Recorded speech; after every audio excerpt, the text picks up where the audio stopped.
Bismillah ar-Rahman ar-Rahim. Kul huwallahu ahad. Allahu samad. Lam yalid. Walam yulad. Walam yakullahu kufuwan ahad. Sadaqallahu azim. On behalf of Corporate Pakistan Group and Nutshell Conferences Group, I'm grateful to all the virtual participants attending our today's first edition of Afghanistan Conference. The theme of this conference is Afghanistan, Pakistan, an emerging geopolitical scenario. Corporate Pakistan Group is actually Pakistan's national intelligentsia. There are 350 senior leaders from different backgrounds and industries, including corporate and business leaders, senators, ministers, governors, federal secretaries, politicians, distinguished academicians, energy experts, tech experts, defense personnels, police officers, foreign policy experts, media practitioners, and movers and shakers of civil society. While Corporate Pakistan Group, we started in 2015. So this is 6 years old group, and we are hosting our events in Karachi, Lahore, Islamabad, and Dubai. But since March 2020, because of the lockdown after COVID-19, we started webinars, national, international conferences.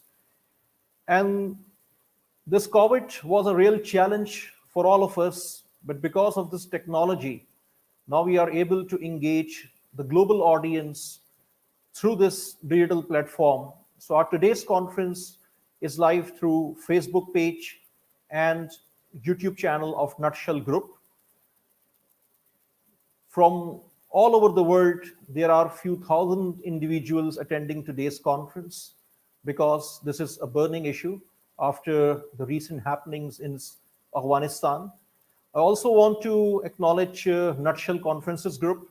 Nutshell Conferences is Pakistan's leading conference management organization, and we are working globally as well.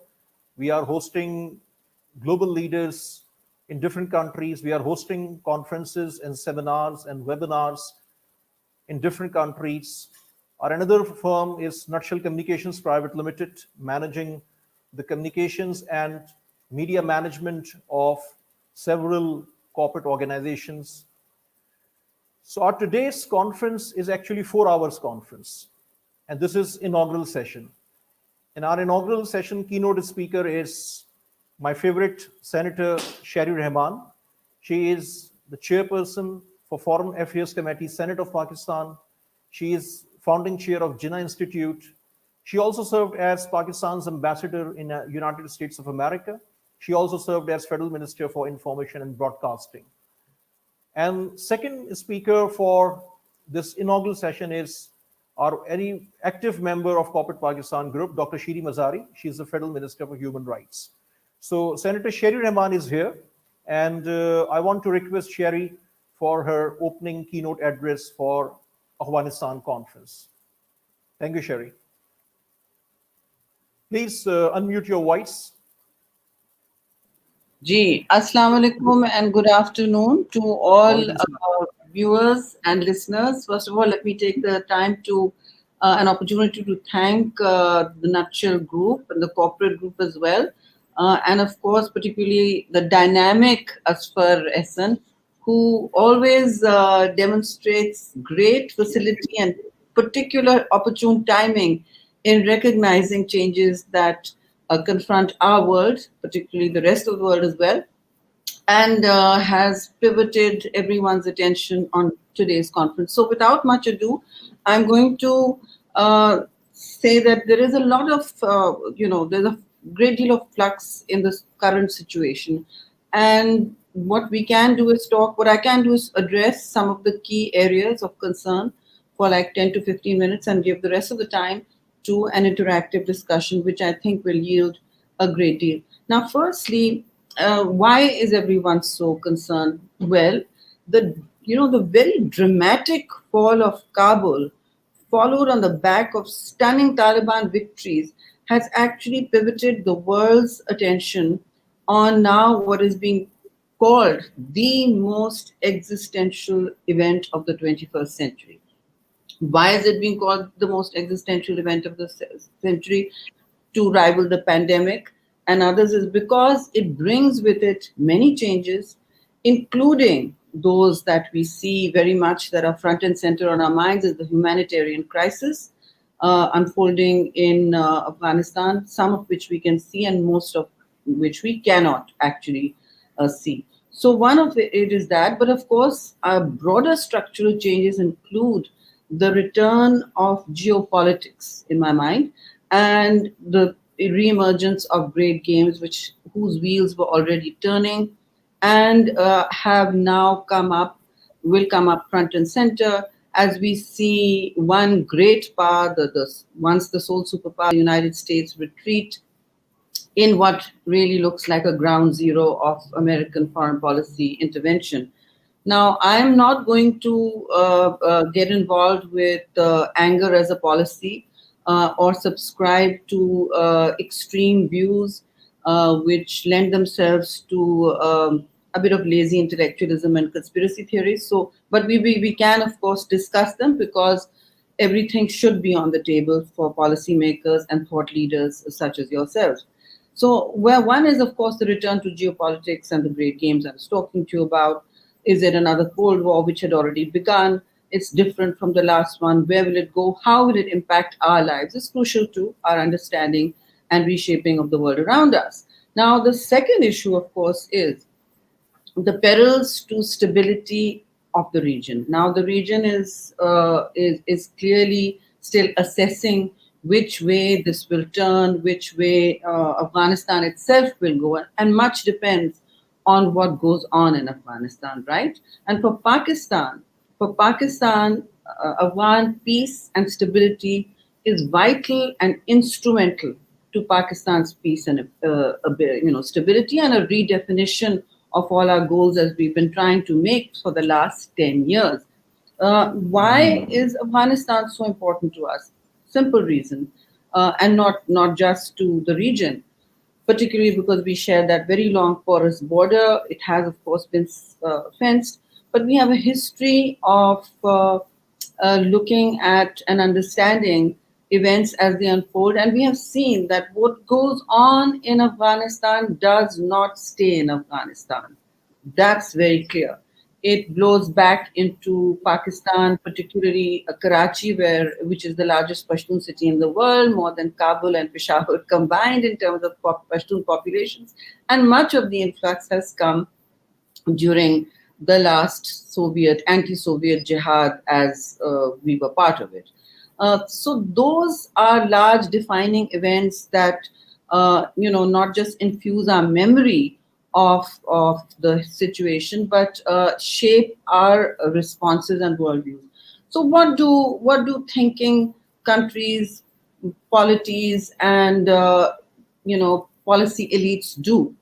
They learn from history, they thrash out their lessons, and they say, all right, now we must pivot away from such caprice and move away. If XY policy has brought us nothing but destruction and tumult and conflict, then let's move away from it. And that's a decision that was taken, say, 10 years ago. The last democratic government came in 2001, brought us many, again, existential challenges, and I think we made them. Willy-nilly, we've come into the 21st century, still vilified as the poster child of a country that exports, rightly, this is mostly wrongly now, exports terrorism and plays host to sanctuaries, which is one of our fundamental and critical problems in terms of understanding and seeing where that can take us, and how we have changed, our inability to project how we have changed, and to turn the aircraft carrier in the water 360 degrees. It takes a while. And part of the problem is that many takers in the world are unwilling to see the change. Some are. Course corrections are painful, and they often lead to 2 steps backward and 2 steps forward and 1 step backward, like all great structural change. And this is a tanker that's turning. It's been turning since 2009 or 2008 rather, when Pakistan decided that it has a limited influence. It wants to limit its influence, but also has limited influence on what goes on in Afghanistan. That is when Pakistan decided two, three key things. One was that Pakistan must maintain a policy of political neutrality in Afghanistan. What does that mean? It means no strategic backyard games. Afghanistan must decide its own future, and Pakistan must support that decision making, both in process and outcome, but must not become a key player in the process. It must remain a supporting part of the whole architecture of change. And in this, we must not be apologetic about saying that we have a right to stability on our western border and we have a right to security on our eastern border. Every country has a right to hedge their bets. Let's not be unrealistic, but we must be very clear that there has been a long history of also, shall we say, torment with Afghanistan. There have been many, and people are in Pakistan are often very, very confused and unpleasantly surprised when they hear from channels in Afghanistan, when we see a whole part of when we see transmissions from Kabul, when we see anger from civil society, project, old tropes, old policy tropes that are still catching up with their mindsets. And in that whole situation, Pakistan has become a bit of a victim of literally being the blame game poster child. So if anything goes wrong, whether it's in Kabul or whether it's with ISAF forces or NATO forces, in holding those posts for 20 years, it was often and continues to be blamed on Pakistan. So we have to be very, very careful about how things play out. Secondly, the peril to Pakistan is very, very, to my mind, out in play, because clearly now we will look at Afghanistan itself and how the new Taliban consolidation plays out. But in all of this, in all of these developments, Pakistan must be watching. It has not rushed to do anything precipitous. We are rightly, obviously, assisting the evacuations and other humanitarian problems, which, of course, we all must do as good neighbors. And we certainly have been good neighbors, and we are often surprised as to why Afghanistan is often angry with us. So we must analyze that also and move forward with full embrace of the policy of Afghan neutrality. Now, having said that, I think we are doing that. I think Pakistan is announcing that repeatedly, that it wants, and it's done that through the last three governments. Repeatedly, the one message that we are seeking an inclusive government, we are neutral in Afghanistan, and we are seeking an autonomous Afghanistan that makes its own decisions. So the cliche Afghan-led and Afghan-owned is really not such a cliche, but it's a powerful message that suggests Afghanistan should stand up and take charge of its future. Well, ladies and gentlemen and friends, it seems that one part of Afghanistan has taken charge of its future, but it is a military solution imposed on Kabul. We could well say that there's 2/3 or 1/3 or half of Afghanistan that is afraid of the future as it unfolds under a Taliban dispensation that may not respect the rights, not just outside of Kabul, not just in the peripheries, but even in the urban centers where it may manage its writ. Now, for managing writ has always been a problem, as Afghan watchers will know. It's never been a centrally run country, but it has the singular ability to defeat one empire after another. It defeated the British 3 times in wars. Until then, they decided to impose a Popalzai, which is Shah Shuja, on the throne. And then they paid off the Ghilzai tribes, who are the foot soldiers of the Taliban today, to ensure safe passage for trade and other maneuvers through what is a greatly strategic position. So Afghanistan has always been that great strategic buffer, and now it will again be in the crosshairs of many questions, changes, and even perhaps governance deficits, and we hope not security vacuums. But clearly, there was a security vacuum. It was it was spectacular. It was dangerous, and it was, and it still is, an evolving situation where even Panjshir is offering up some level of resistance, but that is, something really that's one off for the time. But the peril to stability still exists, which means the peril to Pakistan continues to exist. And principal in that peril is a group such as the TTP, Tehreek-e-Taliban Pakistan, who have posed a great danger to Pakistan.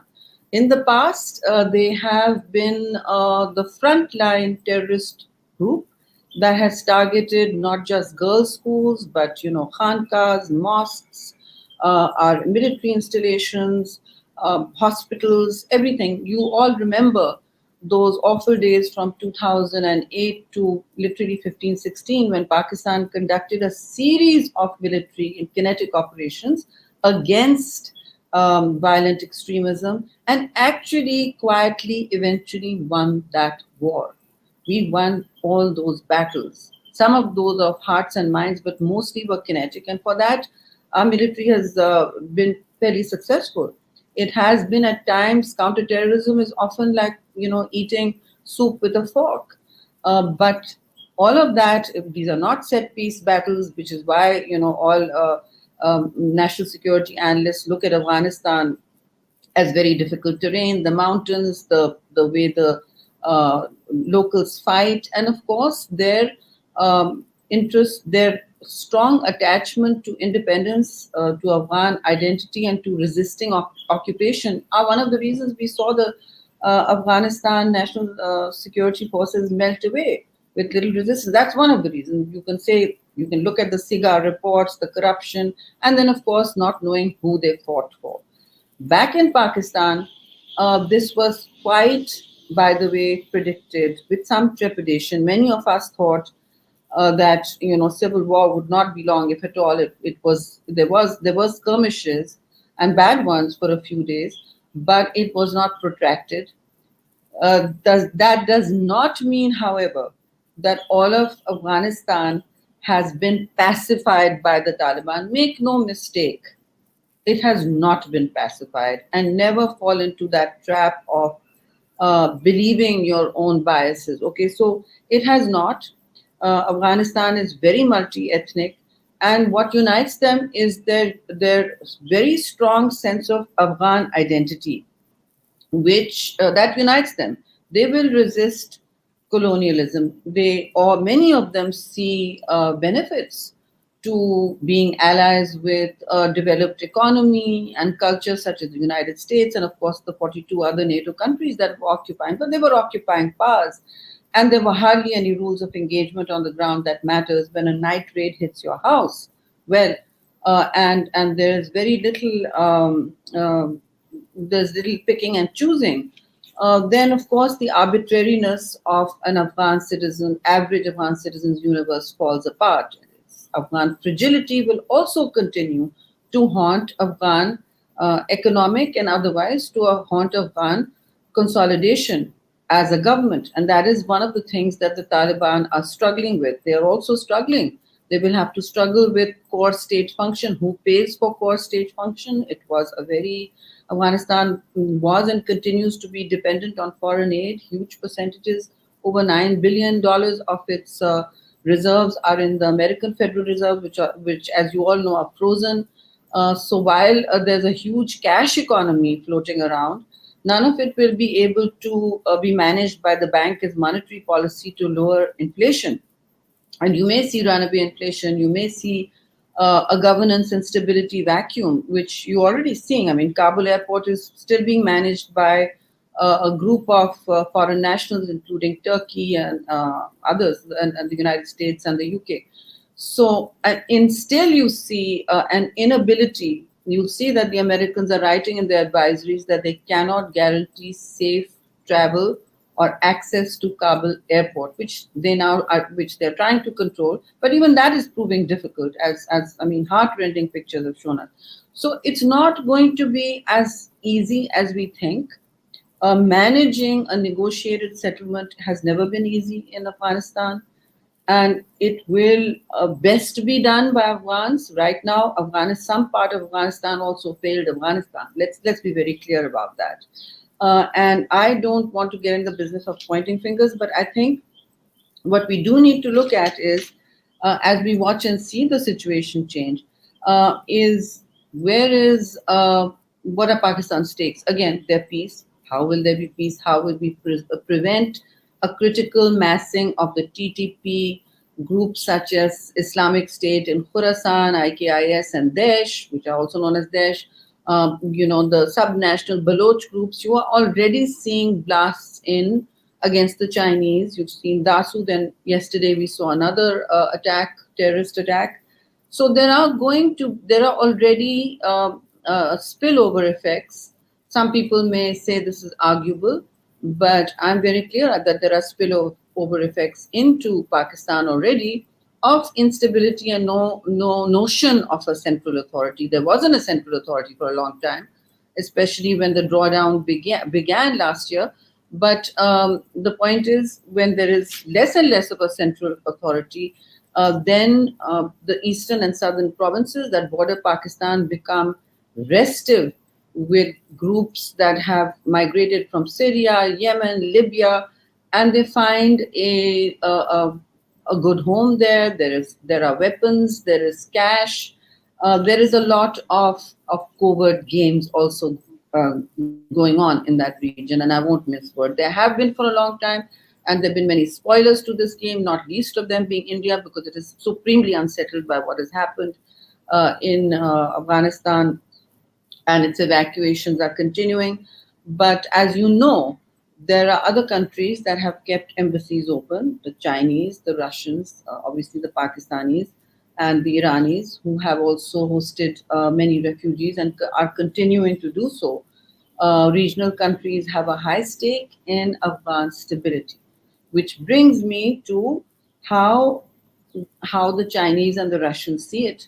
These are very important players, and part of this entire play can go south. Part of what developments that lead in Eurasia can go south because of serial American neuralgia, and I think it is misplaced. I want to put on record, I think it is misplaced. American neuralgia about China's growth and this China leading the Asian century, if you like. This ignominious American exit has certainly bookended the American century, as some writers in America are saying. We don't have to get into those analyses. It's already being done by Americans themselves. They are still a critically thinking society. That has been one of their great strengths. But what is going on in China, and how do the Central Asian states and all view this? Everyone has stakes in stability. China is particularly concerned because obviously it has economic stake. It has not got huge, shall we say, infrastructural foundations there that it can't unroll in a hurry if it needs to. It can. The mining interests and the other things north of Kabul, the other investitures are mostly they're not deeply embedded in Afghan soil. So China has interests in stability, economic prosperity, obviously investments, and it is maintaining it will likely maintain a high diplomatic engagement with Afghanistan. It will also obviously continue to do that with Pakistan. Again, as I say, the peril will be to Pakistan, where the large CPEC projects and Chinese investment is looking like it cannot be a target. We will be, of course, scrambling to ensure that it is not, but these are the dangers and risks of such great tectonic geopolitical shifts in the region. In all of this, China is clearly looking not to project power. It's not looking for a combat role, for instance, in Afghanistan. It never has. That's never been its mode or method or favored brand of foreign policy power projection. China prefers to project power economically and as a builder of infrastructure. Not necessarily, America is still financially much bigger, but as a builder of infrastructure, China is now expanding its role across the globe. And of course, access to water and access to Afghanistan, water particularly offers it the opportunity to link the Eurasian continent, so it finally becomes a two ocean power if and when it is able to realize the BRI, the spectacular BRI ambitions, which is making the United States a little hostile and I think unable to assess pragmatically the nature and scope of Chinese diplomacy. It's very different from the American model or the Western model. China does not like to lay down a military basis first. It likes to trade and economically empower. The future, of course, not for anyone to predict, but these are the projections. And of course, Pakistan is in the crosshairs of all of this. Pakistan is in the crosshairs of all of this. And with Russia too, we are beginning to have better relations. Russia too will not want a combat role in Afghanistan. They have had a bad experience. They may be experiencing a little Schadenfreude right now at the American withdrawal, at the told you so moment, but they also will likely remain engaged. Now, for them, the Taliban are still a proscribed group, right? And they're still proscribed.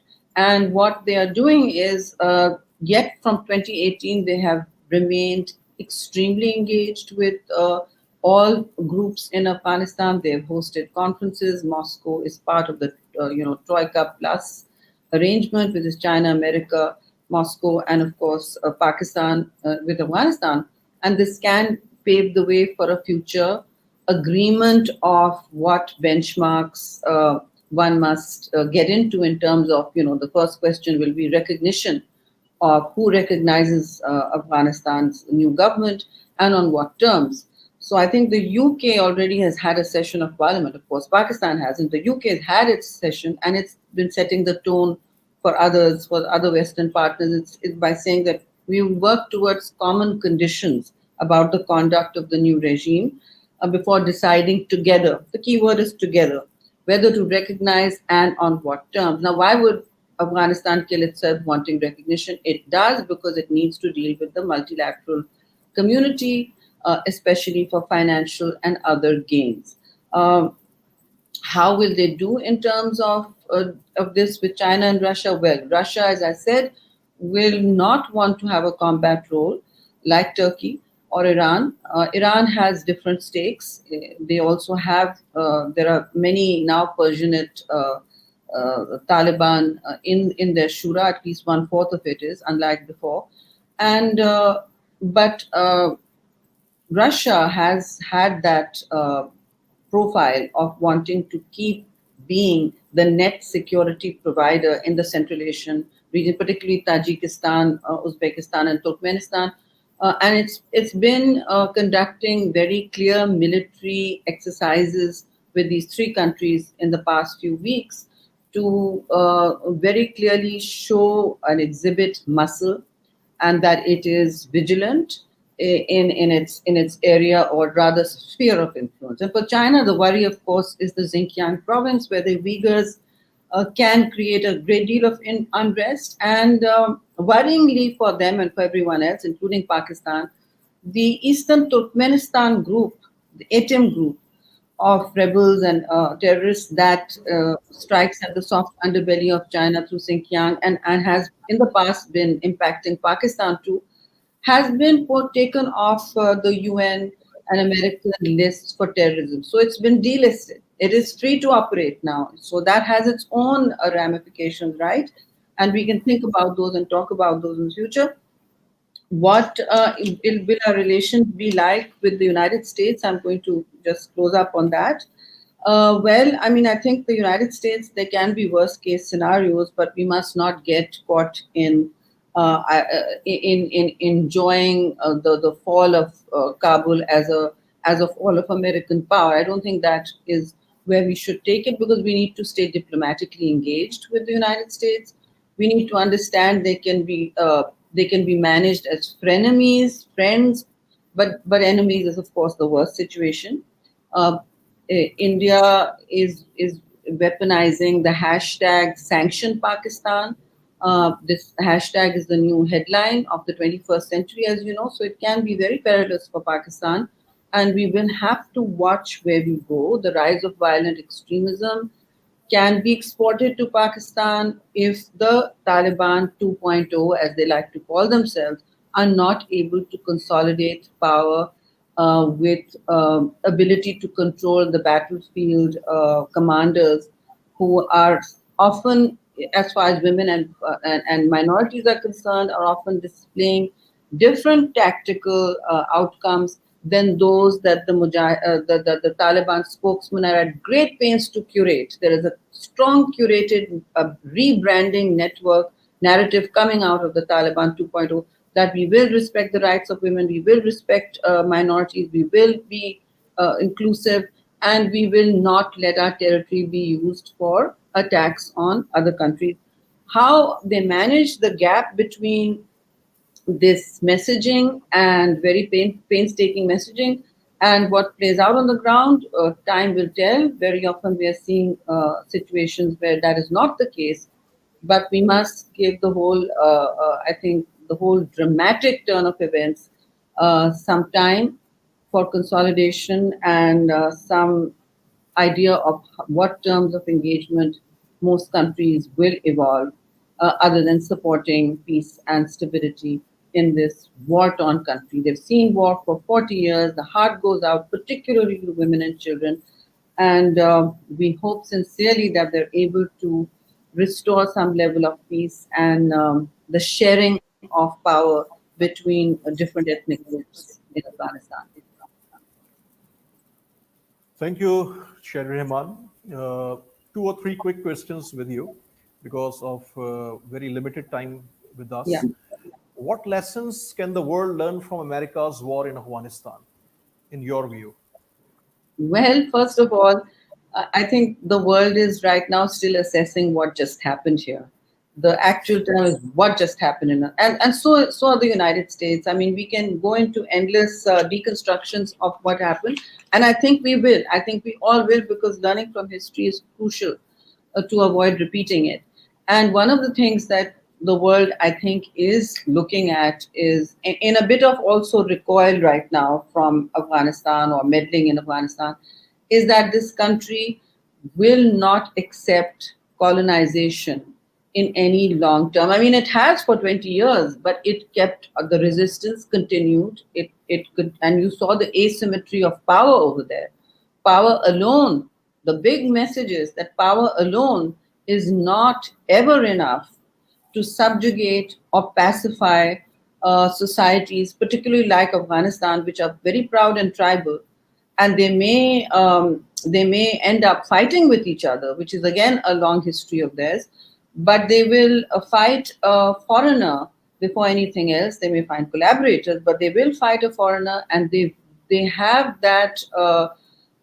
Afghanistan, the whole Afghan identity very close to the promises they make each other and the societies they govern. So I think that's one of the lessons that America has also learned. I don't know if it's learned, but it should have learned one more lesson, that when you are trying to seek a political solution, which is always the way out. I mean, no, none of us believe in military outcomes either for Kashmir or for Afghanistan, for any country in the world.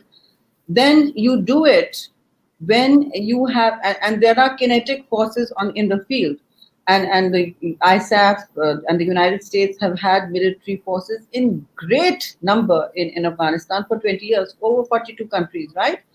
So when Pakistan, who knows the country better, said to them, I as ambassador would say to them, it's 2012, now is the time to talk to the Afghanistan. They would say, no, no, no.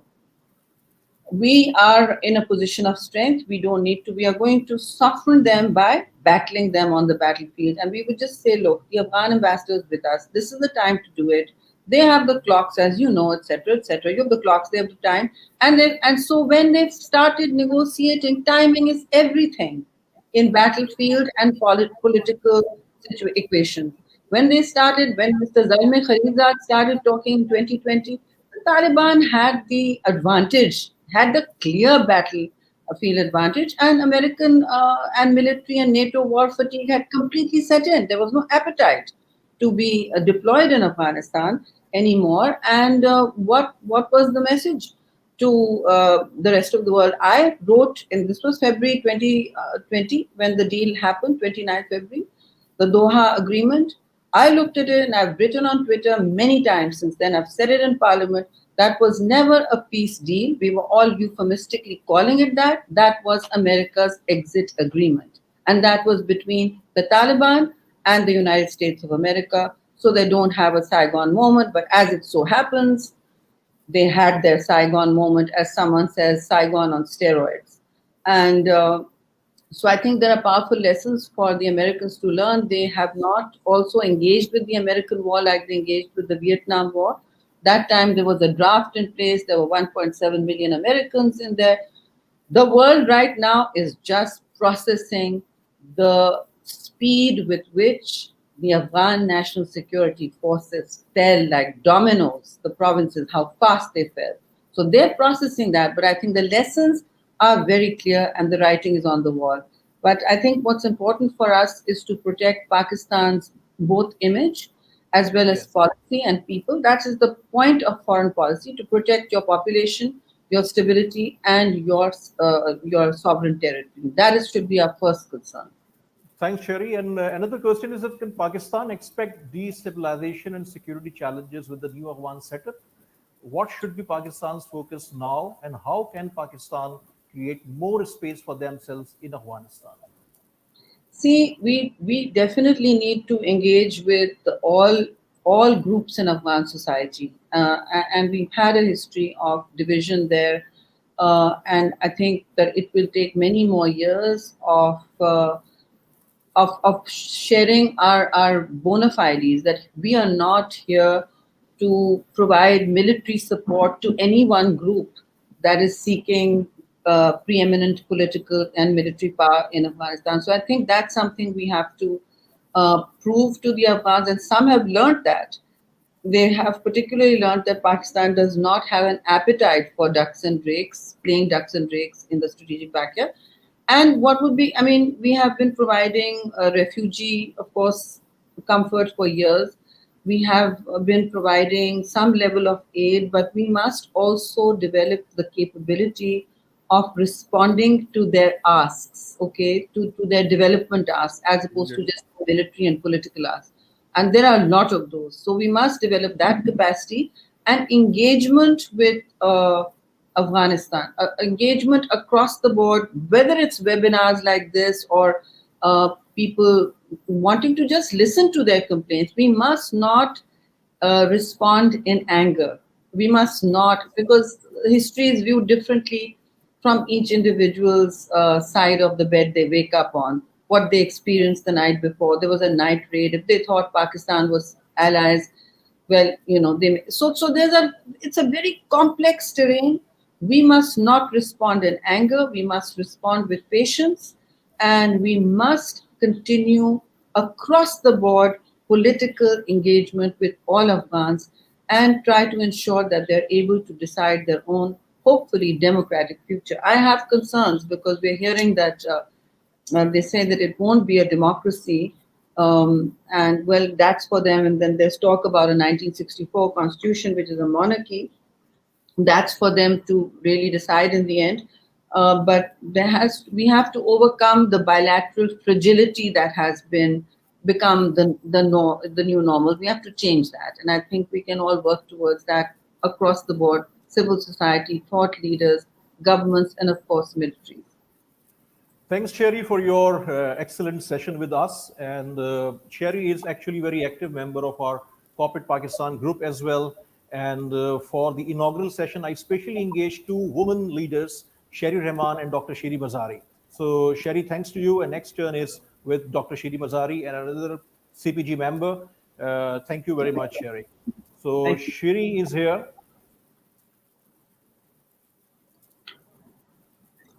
Assalamu alaikum, Shiri Mazari. How are you? Walaikum salam. I'm good, thank you. So Sherry is Federal Minister for Human Rights, and this is her area of interest and expertise also as far as the national security and foreign policy is concerned. We especially engaged these two women leaders, though these two are very active members of Corporate Pakistan Group as well, interacting with our members, and we decided to engage them for the inaugural. And this will be followed by several panel discussions and conversations. So Sherry, over to you for your 15 minutes opening thought, and then this will be followed by question answers with you. Thank you, Aswar, and I want to thank, of course, the Nutshell Group and the corporate group for giving this opportunity, and to sort of point out that I'm Shireen and not Sherry. Everybody tends to mix that up. Anyhow, Bismillah ar-Rahman Rahim. I want to basically focus on Pakistan, because, you know, everybody's talking about how there's been this shock with which everything collapsed in Afghanistan. In the US, there is discussion and debate on the role of the present administration in this sudden collapse. In the UK also, we're seeing that. But what is emerging and what for Pakistan should now be unacceptable is the scapegoating, that the murmurs of scapegoating are coming, whether it's the Western media, whether it's in the US or the UK, in their Congress, in their parliament. The scapegoating of Pakistan for a failure that entirely rests with those who occupied Afghanistan for 20 years should be something that Pakistan is not going to be prepared to accept anymore, because Pakistan itself has been the victim of these wars that were done.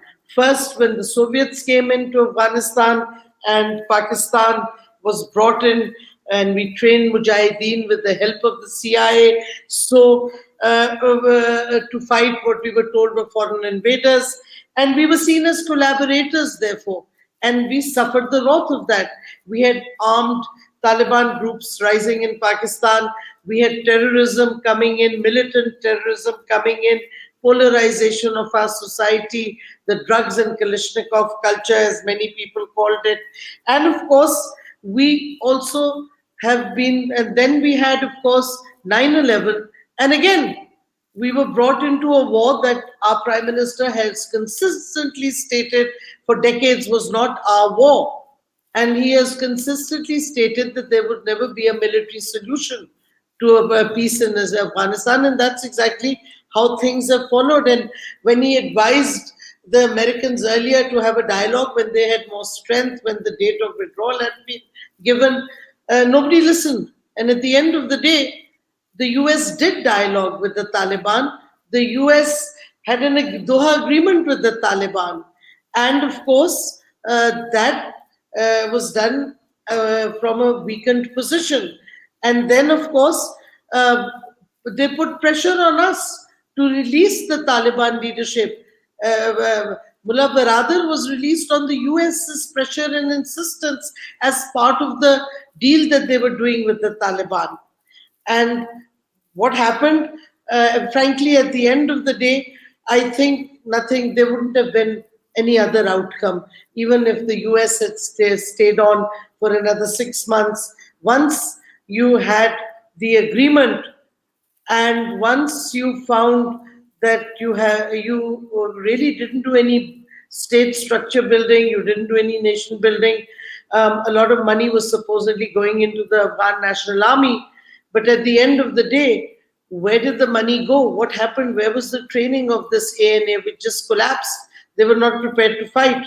And Ghani's flight out of Afghanistan, with or without the cash that people say he took, but the fact that he fled and the ANA collapsed because they were not prepared to fight and give up their lives for what they saw as a corrupt government, the Ghani government, then you knew. If you understand these events of why the ANA collapsed and Ghani's flight, you will understand why the Taliban came in and marched in so quickly, which nobody was anticipating. I don't want to go into details, but I do want to draw a similar analogy to what happened in Cuba. where the Americans were supporting a corrupt Batista government. And when and his revolutionaries started marching in, they hardly fought any big battles because the Cuban army collapsed, the Cuban state structure collapsed, and Batista fled out of Havana. And the revolutionaries marched in on the 1st of January 1959. Castro himself was fighting 500 kilometers away, not realizing the collapse would come.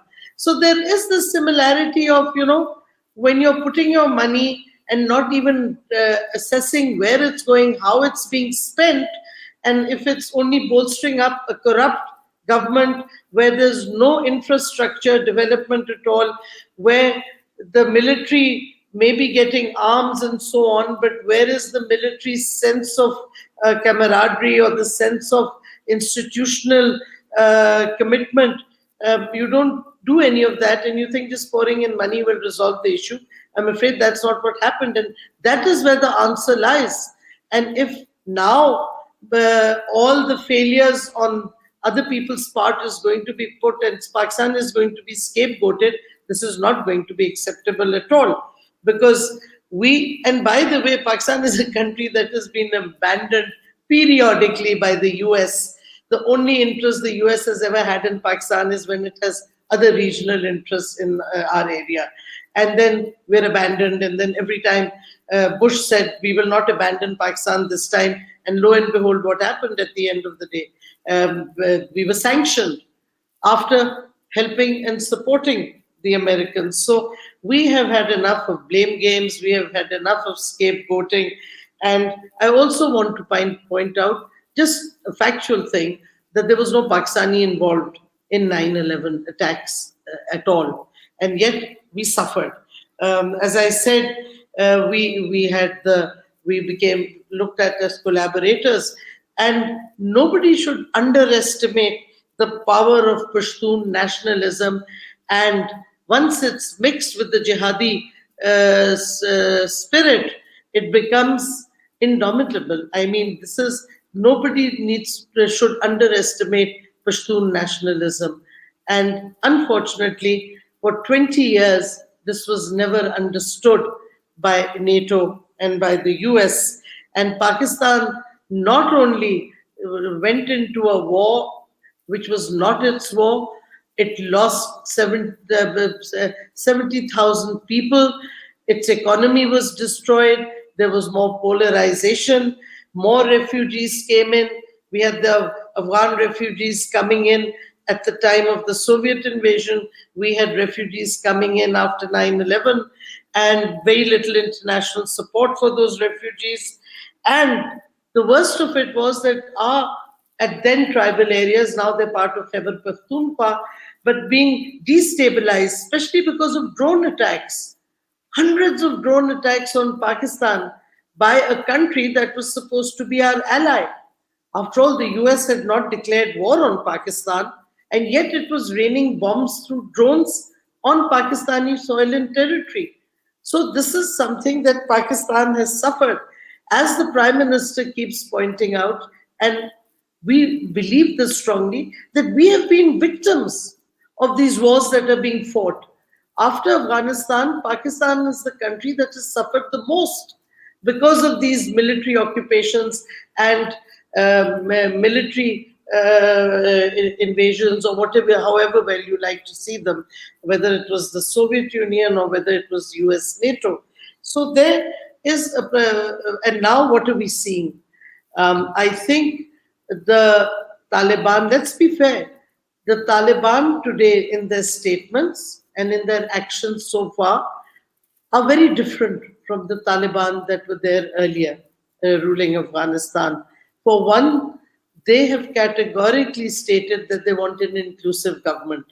Will they live up to it? Give them a chance. We've had the Northern Alliance in Pakistan, their leadership, what was the Northern Alliance? They've been interacting with Pakistan leadership, and we are trying our best to hope and hoping that there will be an inclusive leadership. But the Pakistani position is clear. We will accept whatever the Afghan people decide. We are not there to impose anything on the Afghan people. all the old conceptualizations that Pakistan was accused of, they don't hold anymore.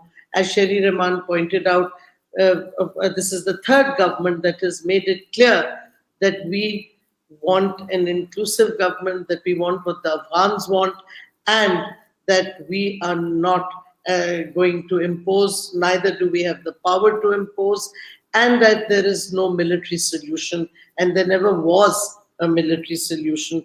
So look at the money and the lives wasted, the lives lost in trying to achieve something which was not achievable, a military solution for peace in Afghanistan. That just cannot happen. And Pakistan is also, and no bloodshed has been shed as such with the Afghans coming into Kabul.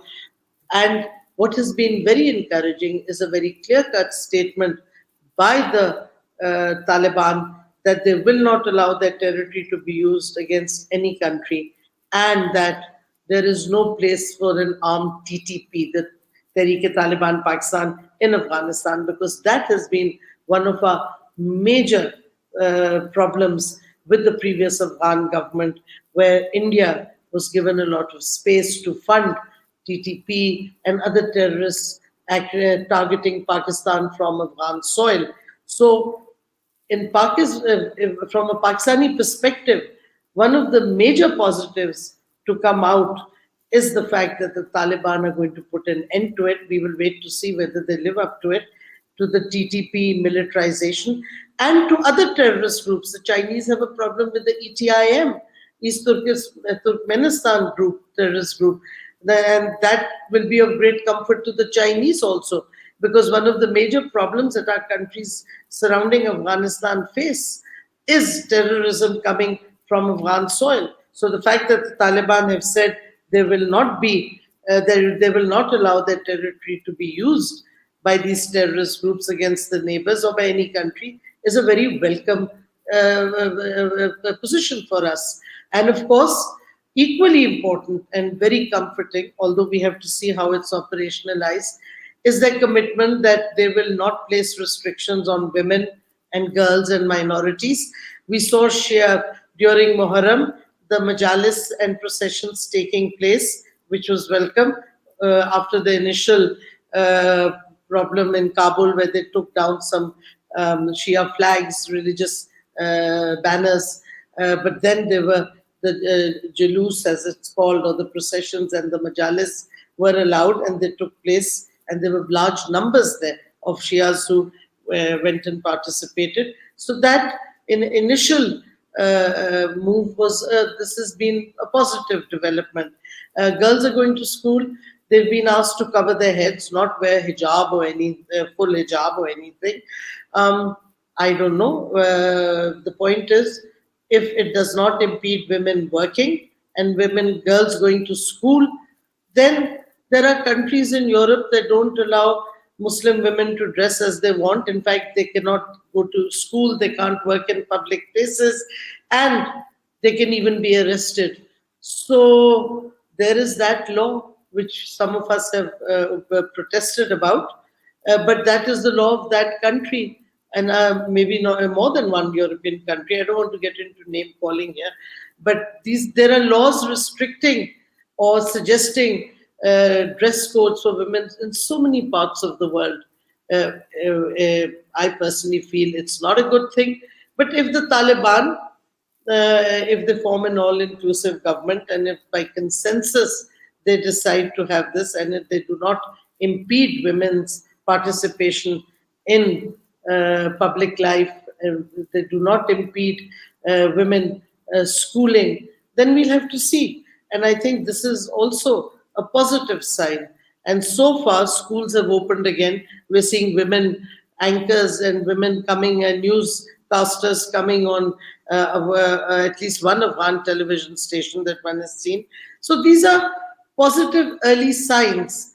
And for Pakistan, what is critical is that stability is arrived at sooner rather than later, because we need that stability now in this region. It has been destabilized for far too long, and this destabilization has impacted negatively on Pakistan. And as I said, we have been one of the victims in this. So, in that sense, we are waiting and watching. We are hoping there'll be an inclusive government in Afghanistan. And what I do feel I need to point out again is that trying to squeeze the Taliban by withholding their funds, which the World Bank has done, or by freezing their assets in the US, which the American government has declared, and by Canada declaring that they will never recognize, that they will not recognize the Taliban government, without giving the Taliban a chance to actually form the government. And this seems rather bizarre. On the one hand, you have the US signing an agreement with the Taliban. So they were legitimized by the international community through this agreement. All the NATO countries agreed to this. So all those countries, including Canada, which is a member of NATO, recognized and accepted the Taliban, and they signed an agreement with them.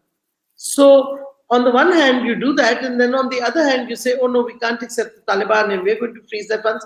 You are squeezing them and pushing them in a direction that you really don't want to push them in, and which none of us want to see happen, because we want inclusivity. We want the Taliban to be mainstream, to reach out. But if you're going to corner them and hem them in right from the start, then I think that a lot of problems are going to arise. So we need to be very careful on how we handle.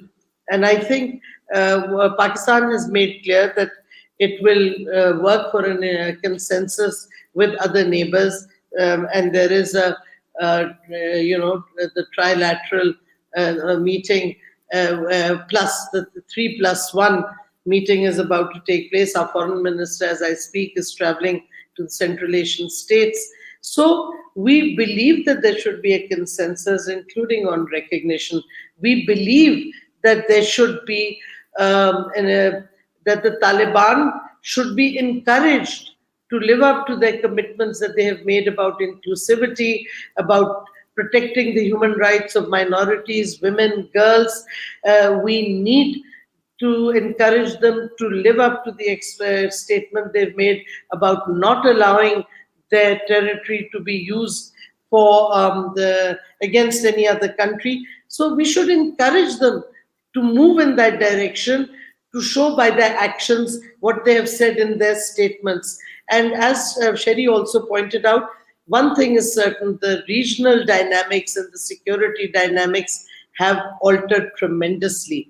And for me, I think in a good way from Pakistan perspective, because it undermines the sort of strange military strategic alliance of the Quad with the US and with India, trying to sort of hegemonize this region under their power politics. I think this leaves more space for the development of the Belt and Road Initiative, which is a remarkable initiative of the Chinese, where they're actually helping infrastructure development across the region and beyond, even in Africa.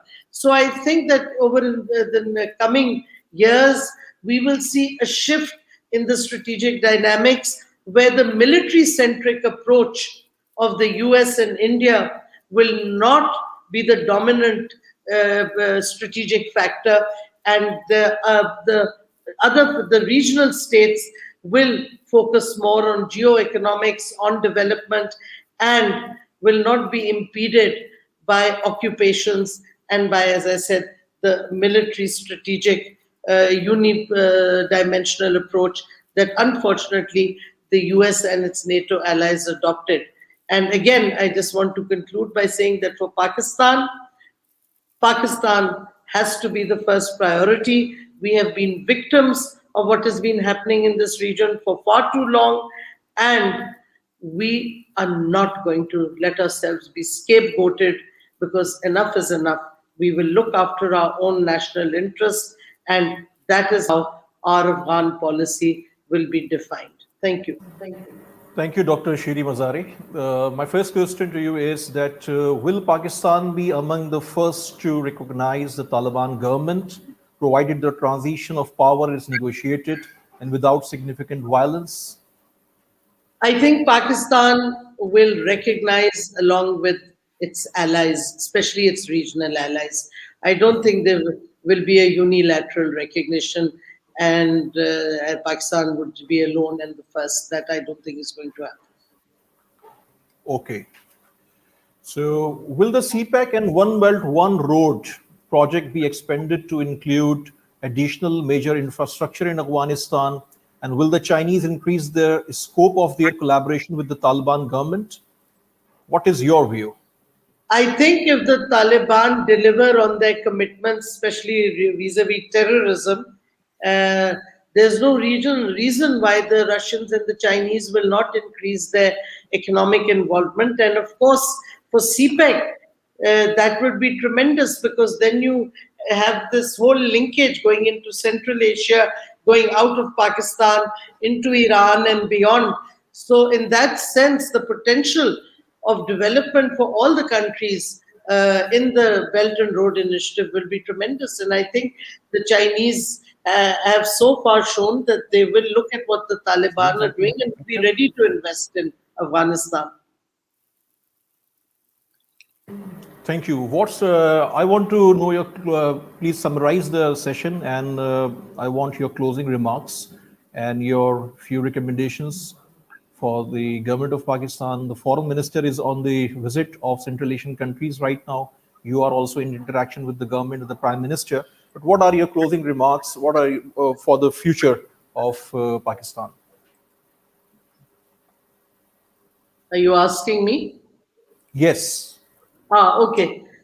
Well, I think that depending on how the political government is formed in Afghanistan, if, as we hope and expect, there'll be an inclusive government, and as we hope that in that case, they will not be squeezed in terms of their assets, Afghanistan assets abroad, and we hope that recognition then will come from the international community.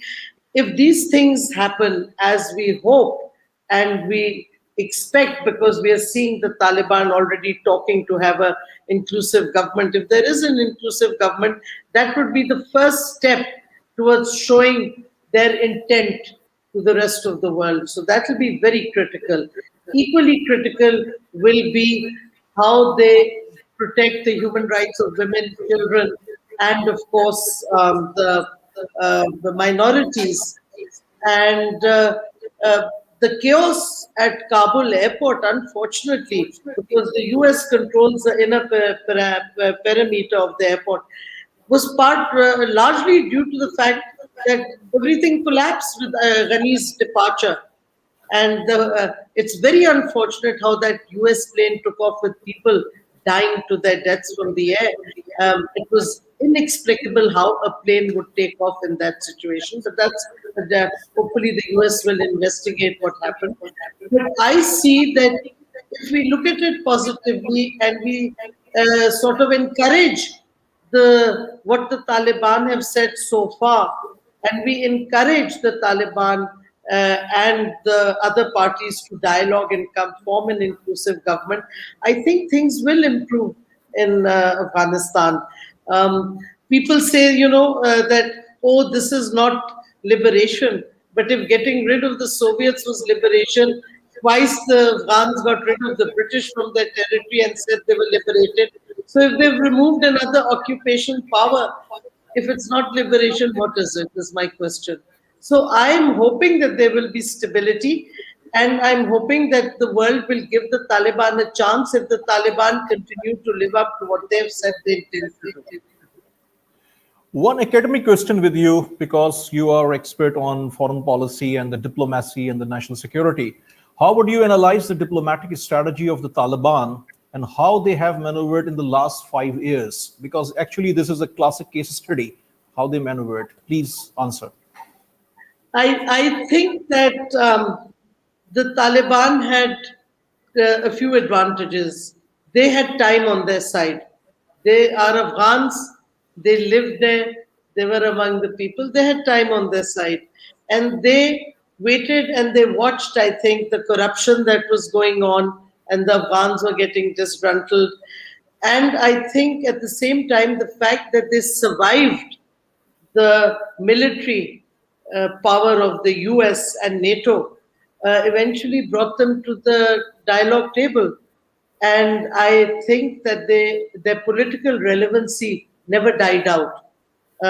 Had they, in my own view is, and our government's view is, that had the US and NATO and had Ashraf Ghani not been so obstinate and had they dialogued with the Taliban much earlier, before withdrawal dates were given and so on, I think that there would have been a much easier solution. But at the end of the day, the outcome would have been this, because you can't win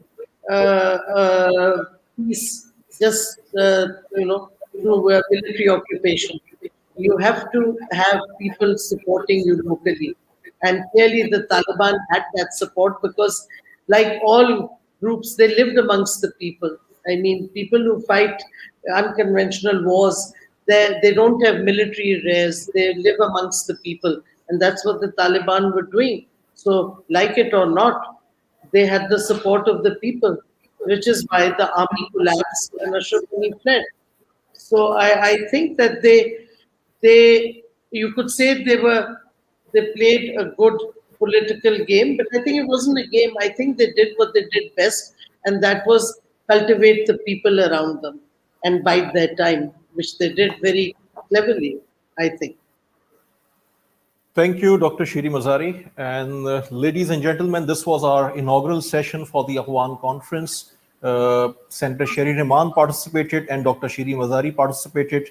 And now we will start our second session with conversation with Salim Safi, moderated by Ms. Faria Idris. And this will be followed by another very important dialogue on Pakistan's options in evolving geopolitical situation with Air Chief Marshal Sohail Aman Saab, Lieutenant General Naeem Khalid Lodi Saab, Ms. Andaleep Abbas, Senator Anwarul Haq Kakar, Ambassador Riaz Khokar, and Musharraf Zaidi is the moderator.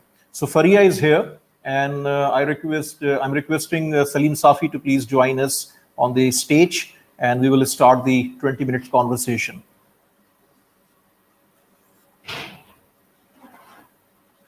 And if there is any delay, we will start the next session first, and we will host Salim Safi and Faria Idris' conversation after this session.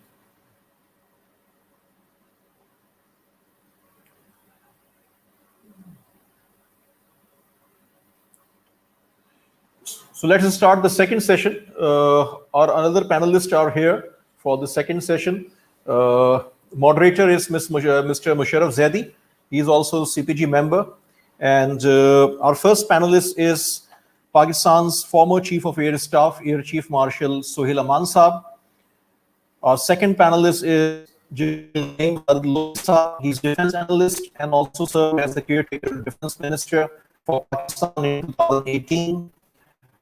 Our third panelist is Andaleep Abbas. She's the Parliamentary Secretary for Foreign Affairs, Government of Pakistan. Fourth panelist is Senator Anwarul Haq Kakar. He's member, Senate of Pakistan, and Ambassador Riaz Khokar. He is Pakistan's former Foreign Secretary. He has also served as Ambassador in the United States of America, China, India, and Bangladesh. Very rich panel, very powerful panel. And our moderator is CPG and Musharraf Zaidi. So all of them are members of Corporate Pakistan Group as well. And the topic is Pakistan's option in evolving geopolitical situation. So Musharraf is in waiting, I think, and also Air Marshal Sohail Aman Saab.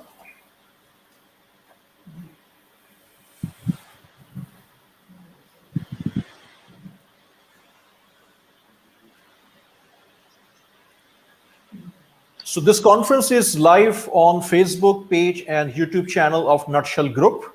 And from all over the world, from different countries, individuals are attending this conference, including the Pakistani diaspora and also the different nationalities who are interested in this issue of Afghanistan. So, आप इसको start करवा दें, इसी session को start करवा दें. मुशर्रफ ज़ैदी को इन कर दें, and also Sohail Aman साहब.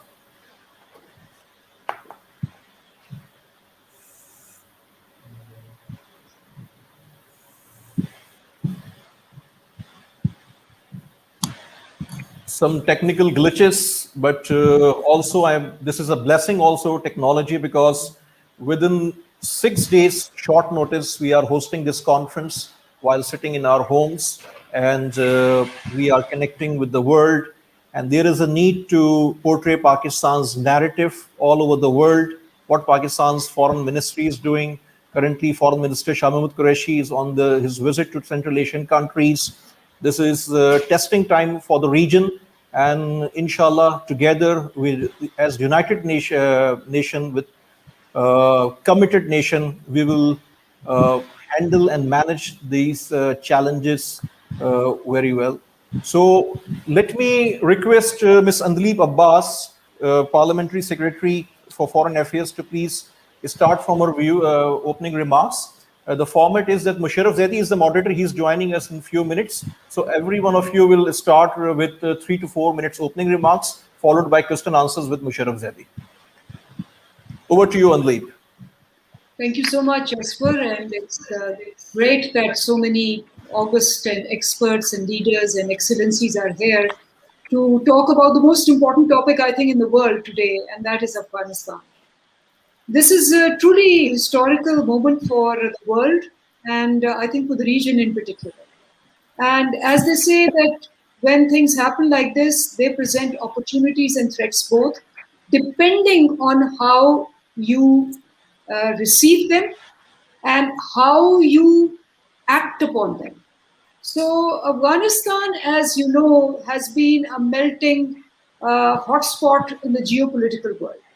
And as Shirin Mazari and Sherry Rahman have very expansively talked about the situation, I'm not going to go over it. I'm just going to give an overview of how in foreign affairs, in the foreign ministry, and as government of Pakistan, we are approaching this particular situation. We have a four-pronged approach towards the region and Afghanistan in particular. Our first approach is that we are partners in peace. This is a stated policy for us, and we have been stating it for a long period of time. Our Prime Minister has categorically said that this is what our whole focus is in Afghanistan and in the region in particular. So that is why when you saw the Absolutely Not interview, that was in line with this policy, that we are not going to be partners in conflict. We were, and we suffered the most. And we are not going to repeat the mistakes we made previously. So we are partners in peace, and we are going to do our utmost to promote peace in the region, especially in Afghanistan. Because if Afghanistan is peaceful, Pakistan is peaceful. Pakistan has paid a heavy price of the conflict that has taken place in Afghanistan. So that's the first approach. The second one is that we are going to support an inclusive, sustainable government in Afghanistan. And we are very clear on it, because we have seen that whenever it is not inclusive, it is not sustainable. It comes, people change after 3 years, and it goes back to being in conflict, and in a huge conflict, even greater conflict than before. So we are supporting stakeholder dialogue everywhere. As you saw, there was a particular delegation which came on a few days before the takeover in Kabul, and it represented multiple stakeholders over there with whom we are talking. Our ambassador over there is talking to the ex-presidents of Afghanistan, all in an effort to bring everybody to the table and do a dialogue, which has been the Prime Minister Imran Khan's policy. Even 20 years ago, he was the lone voice who said that dialogue, and dialogue is the only solution. Military solutions are never sustainable. Number three, we are very conscious about the humanitarian issues that Afghanistan is facing. And our embassy and our government is doing everything in this period, which is uncertain, where people are evacuating, where other embassies are closed down. Our embassies are working day and night to make it possible for people who want to leave the country and to be safe and sound as far as this period of transition is concerned. And last but not the least, our government has shifted from geopolitics to geoeconomics. Very clearly, as a policy, as a foreign policy, as a trade policy, we have said that we want to bring the region together not through just political means, but more through economic means, because this is a golden trade corridor. And let me say that in the 80s, it was the Southeast Asian nations which were supposed to be the Asian tigers. And Pakistan has a vision that now in the 2001 and 2021, 24, 25, it is going to be the South Central Asian nations which are going to go up. So peace in Afghanistan will mean a corridor where train, railway networks will create a market bigger than the European Union. So that is the four-pronged approach that we are following. And we are happy to see that the bloodshed that was expected has not happened, but we are very sensitive and we are keeping a watch on everything, giving the perspective that things are still unfolding as we talk. And over to you, Musharraf. Musharraf is here now, and all the panelists are here. I am grateful to all of you on behalf of Corporate Pakistan Group. And Musharraf, over to you. Andeep already covered her opening remarks. Please. I'm grateful. First of all, Bismillah ar-Rahman ar-Rahim, and salam to everyone watching, and a special salam to the fantastic panel. I think it's a real credit to Asfar and his ingenuity and his leadership that he's been able to mobilize such a fantastic group so quickly. On such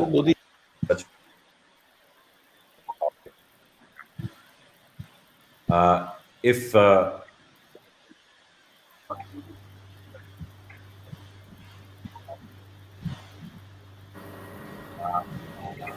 am I audible? I'm Naeem Lodi. Yes, you are audible, sir. You are audible. Because there's a lot of distortion. There is a issue with Musharraf. So let's ask am I audible for his remarks. Okay, am I audible? Yes, sir. You are audible. Okay, perfect. I think as for very good job done. Like everybody said, and I'm sure that the policy guidelines would eventually be made out of this huge effort and put up with the government so that they can take the rich space from here. I just want to make two or three points. And this is not about what happened. We all know what has happened. But what's really interesting to see that there are two different kind of strategies in the world which have happened. One is the West and United States, and one is the East, the China.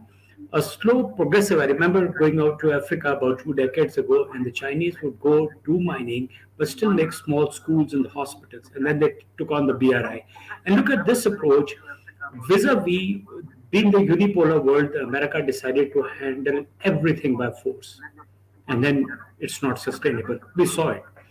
Because the people-to-people contact was not there. The investment in the people's well-being was not there. And then you make a military which is not motivated and which does not have that loyalty.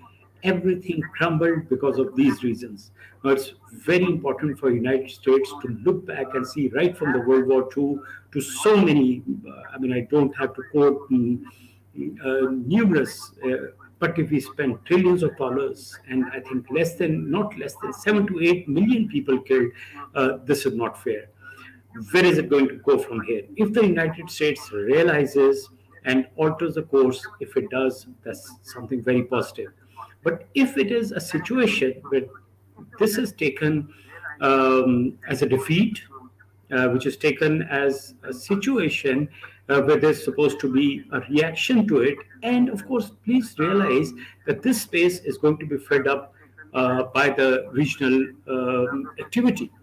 Whether it is the crossroad of the trade or influence, so America will feel left out, and it will be very important for us in Pakistan to watch out for the stability both in Afghanistan and Pakistan. And of course, India has its own turns to the whole thing. So I think we are into a very important place where the two kinds of approaches to the world have become visible. media management or the perception management will come in. I mean, why should they be talking of girls going to the school or not going to the school? I think Taliban have played their innings pretty good. I think we need to give that credit to them to start with. I mean, it's just been less than a week, and they made it very clear in an amnesty. Girls participating into the school activity, the women role into the parliament. What else do we expect them to exactly do? So I think we'll have to watch out very carefully. One more small point: that myth of democracy. Democratic system may be the best system, but they're not the only systems in the world. Chinese have a system that's worked fine. Africans have their own system that work fine. So I think it's a golden opportunity for Taliban to show an Islamic ideological system if it can work effectively. So I think I would call this an hour of cautious hope, while we in Pakistan must support and not intervene and not interfere, and to let Taliban settle down to what they are. They've done a big job. I mean, making sure in the last 6 months that they were coordinating with so many agencies, and of course, a peaceful go through did take place. And we saw that happen, both military and the Northern Alliance, Tajiks, and rest of the people. My last point here is that Afghans and the region stands at the most critical time in the history. There's a big opportunity here. China and Russia are there to make sure that Afghans, they may not have an industry, but they can become an excellent trade corridor. And not only the Central Asian republics out to the Gwadar.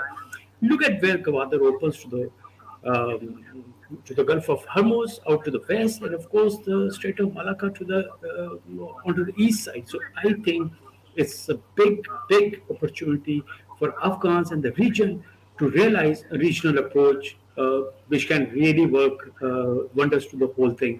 We in Pakistan must watch out for our own security.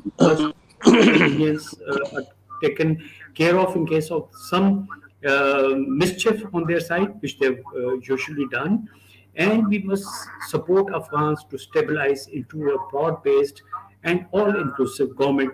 It will be only then that their governance will come into play, and they'll have to improve their economy to bring prosperity to their people. And inshallah, that will happen. Thank you. Thank you, Sohail Saab. Musharraf, Salim Safi is also here. So if you will engage him also in this panel discussion and continue from here now, please.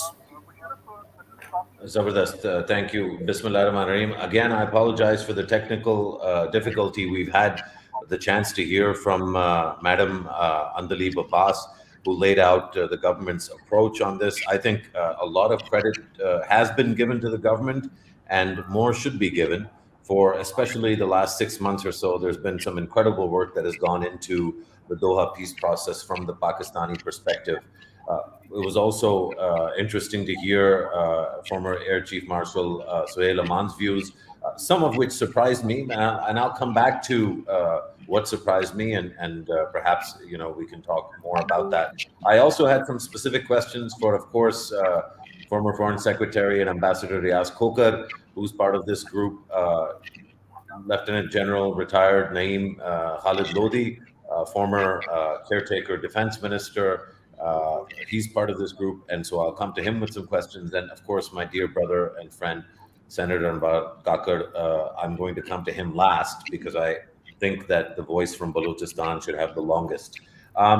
I didn't know Salim was part of the panel, but let's go to Salim. And Salim Bhai, maybe you can talk to us a little bit about how you see the perspective, a lot of perspectives, especially of many senior officials, former senior officials, like Air Chief Marshal Saab, are cautiously optimistic.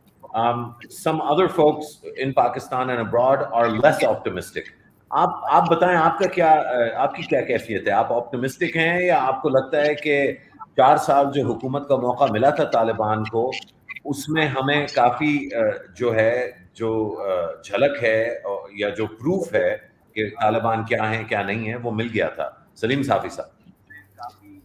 Musharraf, thank you very much. और पहले तो मैं माजरत करूंगा क्योंकि मैं उर्दू में ही बोलने वाला हूं और टाट वाला हूं, اور ٹاٹ اسکول والا ہوں.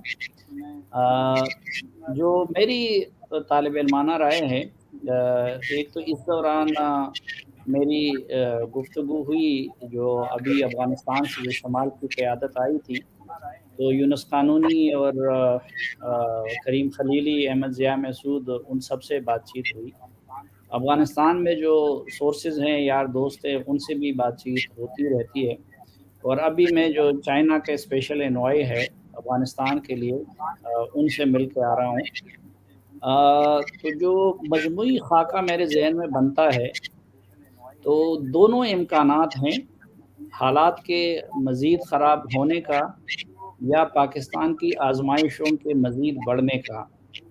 اور امکانات افغانستان میں پیس کے بھی ہیں اور ہو سکتا ہے پاکستان کی مشکلات کی کمی کے بھی ہیں، لیکن مجموعی طور پر میرے ذہن میں پریشانی اور خدشات کا جو پلڑا ہے وہ بھاری ہے.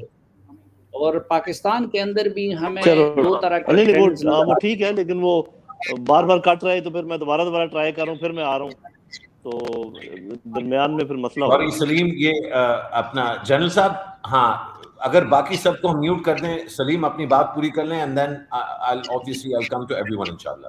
پلیز سلیم بھائی کنٹینیو. اور آپ نے اپنا اردو استعمال پہ آپ نے معذرت نہیں کرنی تھی، یہ بہت برا لگتا ہے.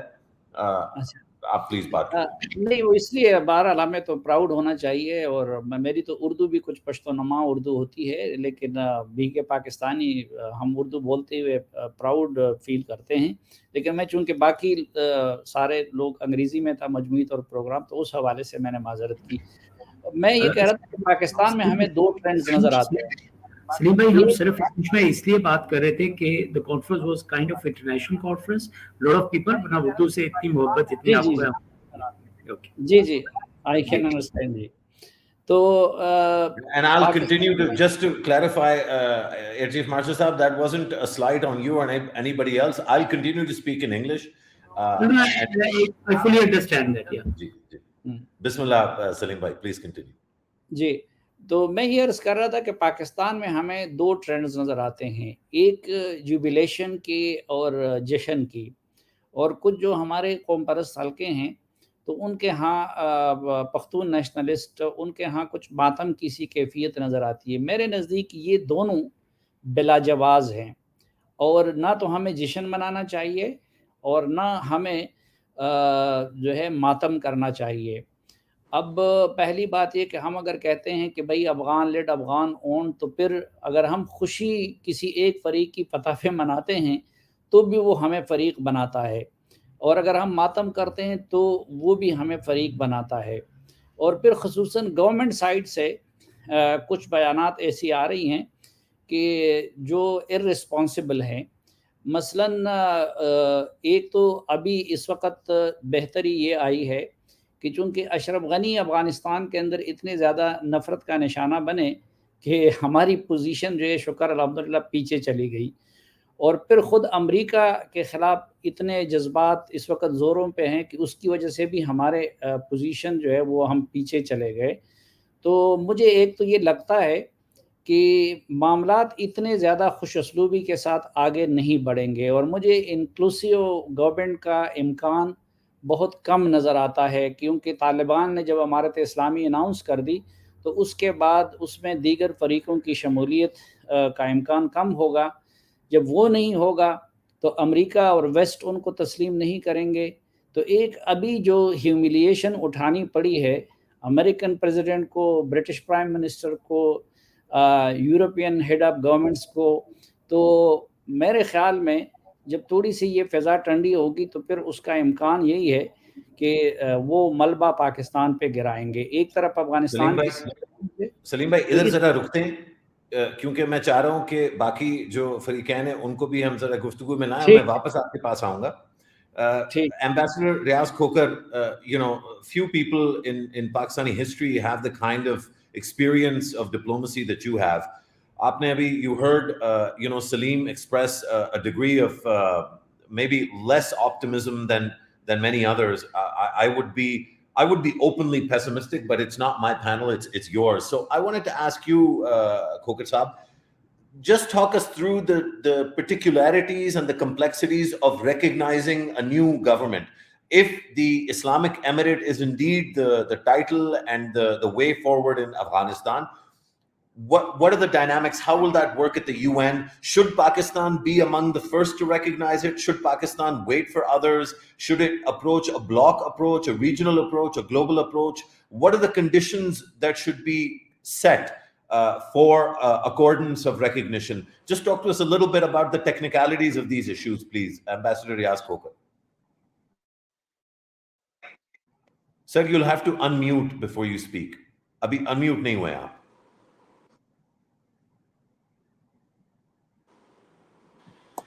There you are.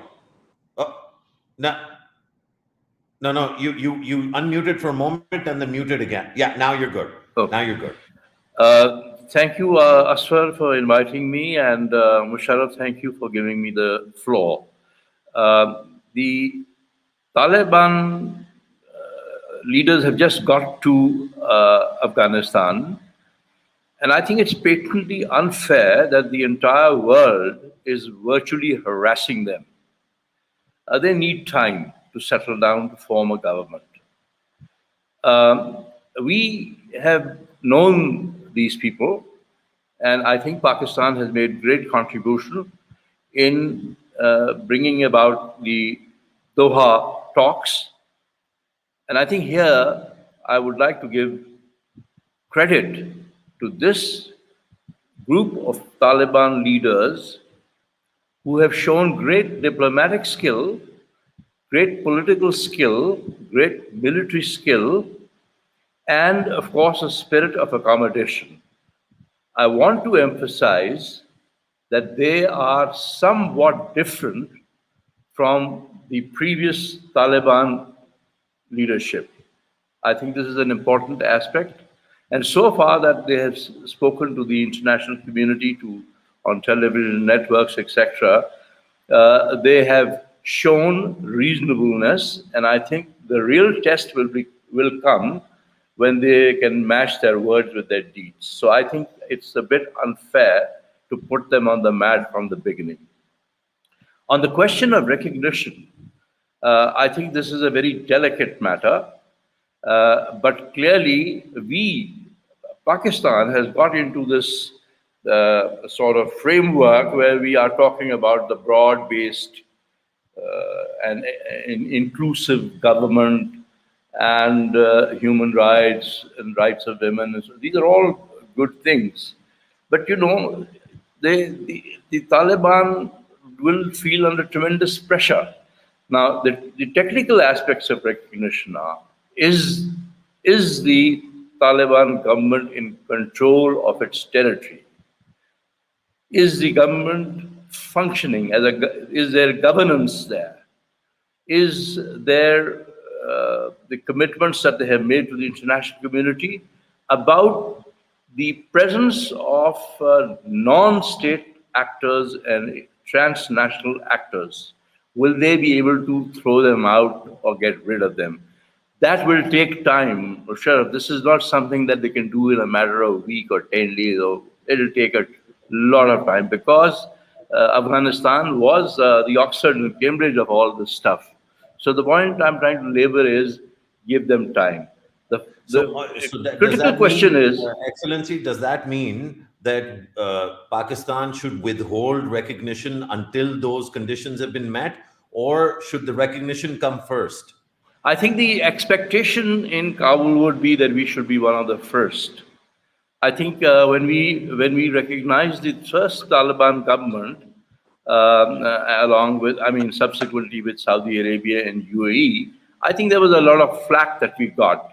And I think these are things that need to be explained to the Taliban leadership that is in position on a delicate, quiet, diplomatic manner, not publicly. I think what we need to avoid is public statements that can be taken ill in Kabul.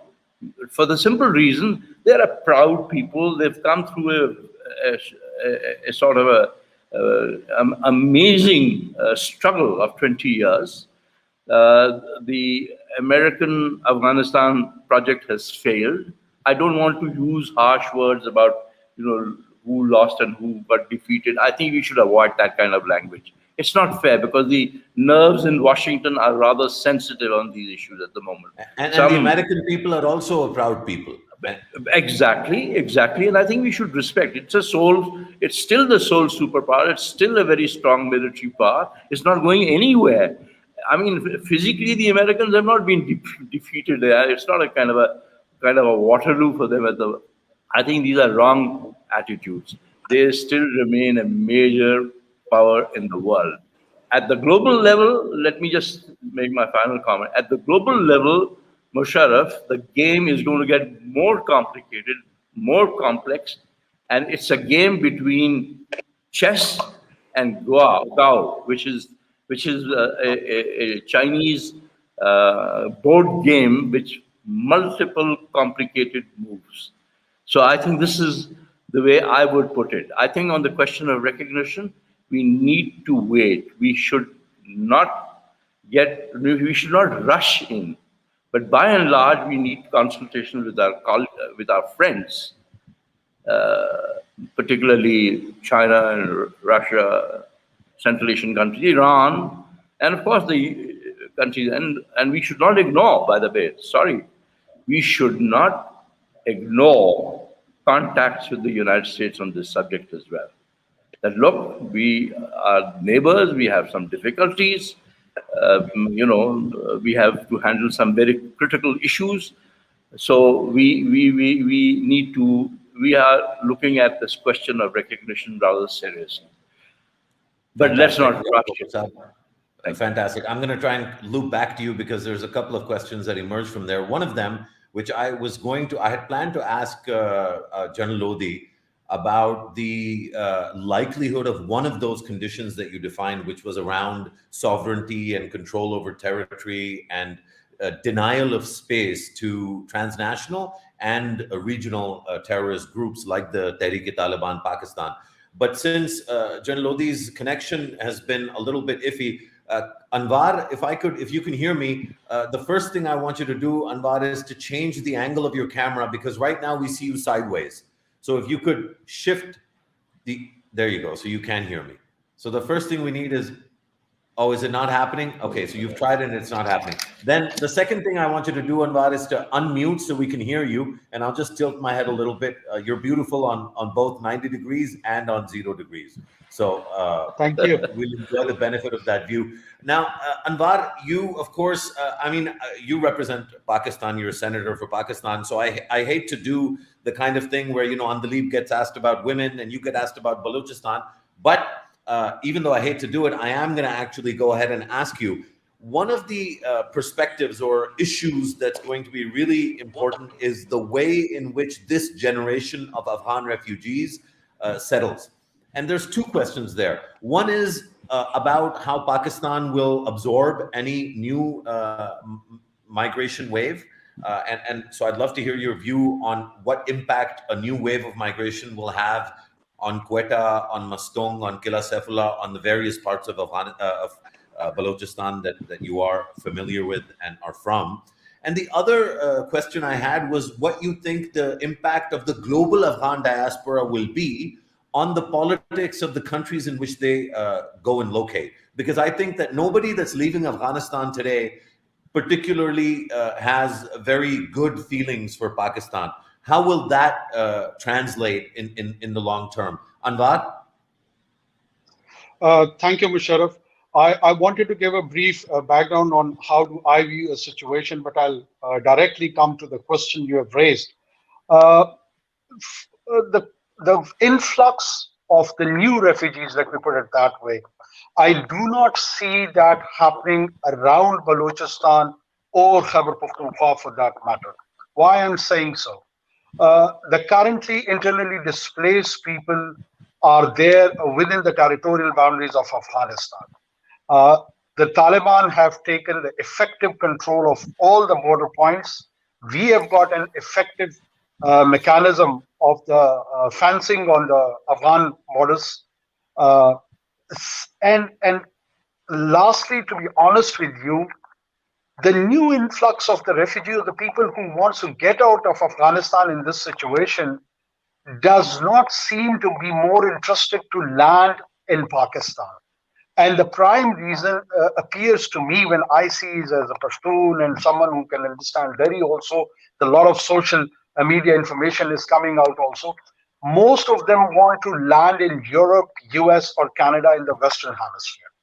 And that is one of the reasons that the fortress Europe has to think about. And it's not just the new influx of the refugees. Let's not forget there are 5 million Afghans currently residing, registered, non-registered, in Afghanistan, and over 1 million in Iran, and 500,000 probably in Turkey. So who would differentiate once they land on the shores of the Mediterranean, and if they enter Europe? You cannot appreciate that whether it's a 50 years old Afghan who has been residing in Quetta or Peshawar, or who has just left Kunduz or Kandahar or Rozgan for that matter.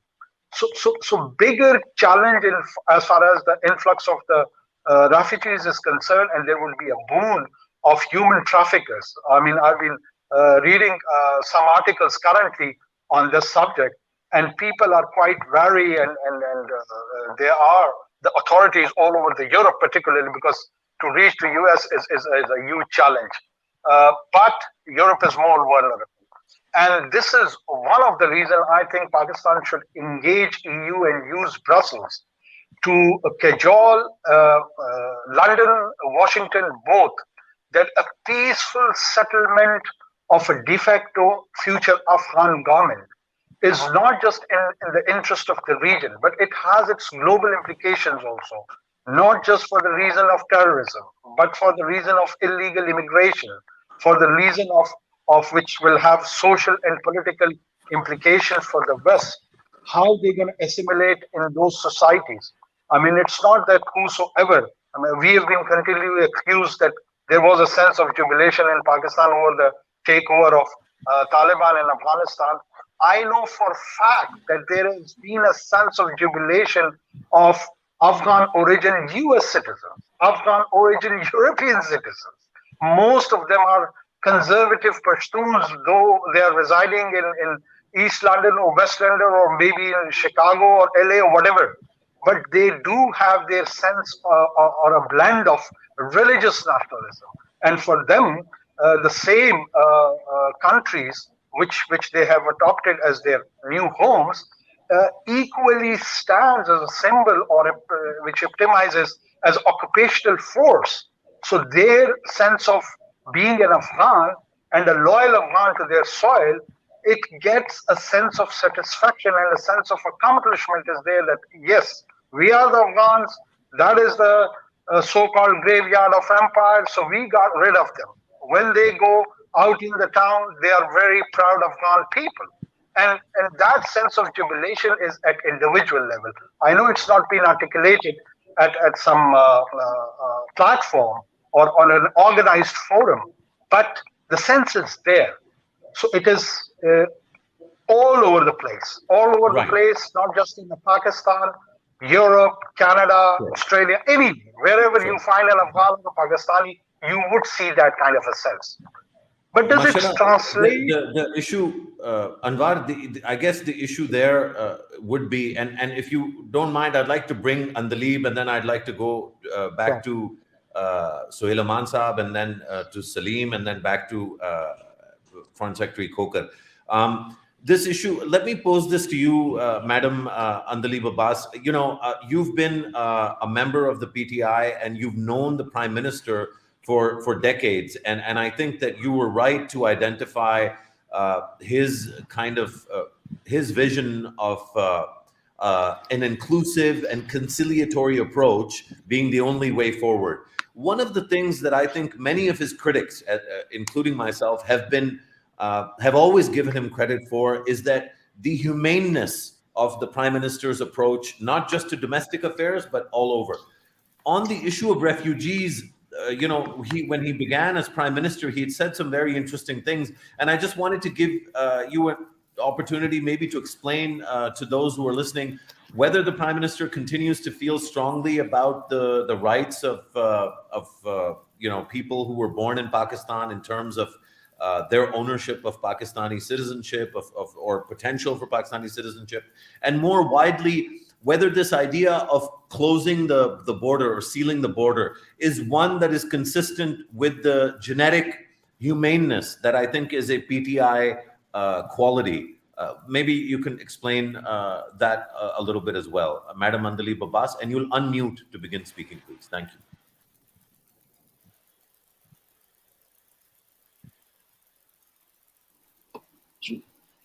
Thank you, Musharraf. I think this is a very important question and very valid one, because there are two aspects to it. One is, of course, that Afghanistan has always been, it's almost a country that we have always with open arms welcomed them. Pakistan is the only country in the world which has hosted 3.4, 3.5 million refugees, given them the opportunity that Pakistanis have, and in turn suffered because of that as well. We have suffered because there has been a porous border, there has been terrorism opportunities coming up. It's very difficult for us to find out in 3.5 million people who are with you, against you, who have connections, who don't have connections, and then you had a porous.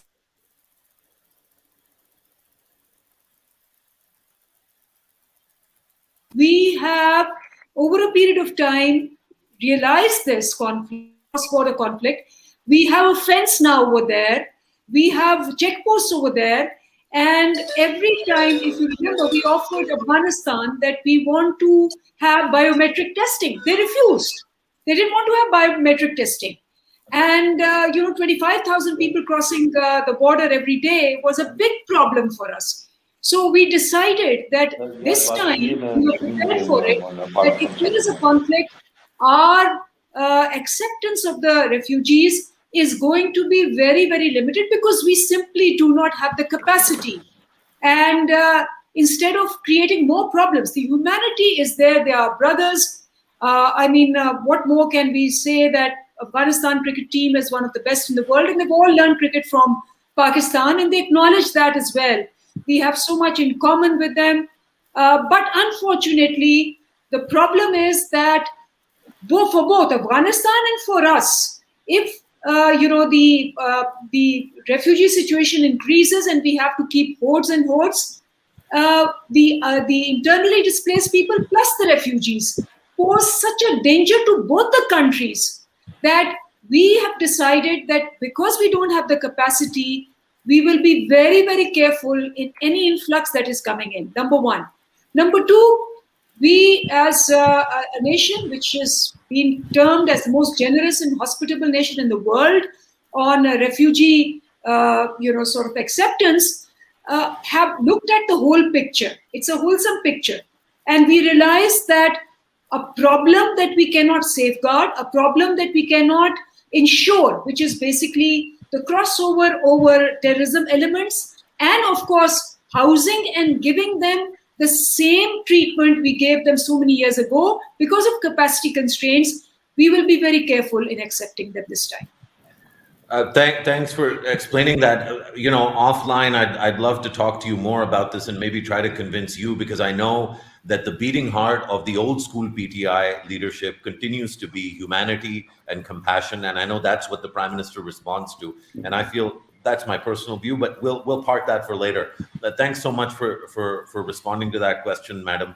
Suhail Aman Sahab, when you were speaking earlier, I didn't have a chance to frame my question. I wanted to ask you about the residual material collateral for the Afghan Air Force that the Taliban have now taken over. There's a lot of equipment, US equipment in Afghanistan. The question I had for you was going to be about how that is going to be managed, and whether you worry that any of that could fall into the wrong hands and then be used to target Pakistan. And maybe if you'd like to, please do answer that. But your comments earlier have provoked a little bit of a thinking at my end, because you're, mashallah, as a former air chief, you're a very important voice. And this is my, of course, I don't speak for Nutshell Group or Corporate Pakistan Group or even for the company I work for. This is my personal view. But when I hear a former air chief sound like he's admiring the Taliban and is happy about the Taliban victory, that worries me a little bit, because I thought we had a pretty good system here in Pakistan. It has its faults. It's, Pakistani federalism and democracy is not perfect. But we have a great system, and we have a wonderful republic that has the potential to be compassionate and to serve its people. Why then would we have anybody in our system, whether former or serving, who would have any kind of admiration for the Taliban? Maybe you'd like to respond to both those questions, Suhail Saab? Okay, perfect, Musharraf. The purpose of these debates is that you threadbare and very honest to speak about things. And what I said was that democracy is possibly, and I was comparing the United States and China. And I said that there can be other systems as well. Democracy is not a one-fit-all solution for everybody. Now, the democracy types could be changed. I mean, the Chinese call that the CMC as their democratic system. But the point is that when we went out and see few of the countries in Africa, they're the chieftains, they have a government, and the entire country is run by those chieftains into the tribes. So what I was saying was that let's not misinterpret. Democracy is one of the best systems, but that's not the only system, number one. And then every country has its own democratic system. For example, if Taliban, that's where I was taking, if Taliban make a broad-based government, as we're saying, an inclusive government, where all the fractions, all the important tribes and the communities are represented in the parliament, you call it democracy. And I don't have a difficulty with that at all. So please don't worry on that account. And that only thing I was saying was that democracy is not a one-fit-all solution for everybody. You have to tailor it accordingly. So that clarifies. Weapons. Okay, what happened in Iraq was that these weapons, it's a repeat story. These weapons were absorbed into the homes and they were gone. And my fear is that that's how these weapons, because Taliban, I think, like it was said by the worthy ambassador, that give them time. They really need to have control over what has gone in, and every area is not 100% in their control. So there could be a percentage of weapons which might just get diluted, go out to the hands which are either side. We're not very sure. But I think we should look at this time, a broader perspective and the commitment that the Taliban have given that their soil will not be used for against any other country. And of course, Pakistan is making that point very, very clear. And I think from TTP, we are one of those people who have fought that war. So we exactly understand how dangerous that was, how complicated that was, and we would never like that to happen back to this country again. And that is why those weapons, I'm not sure how many of those will go to wrong hands, but I think eventually Taliban will get a control of the whole thing. About the military that you're talking, I'll make a very brief comment. And it has been quite true. Militaries are not weapons. Militaries are not uniforms. Militaries are the ownership, the patriotism, and the spirit that you fight. And that's how they are an institution.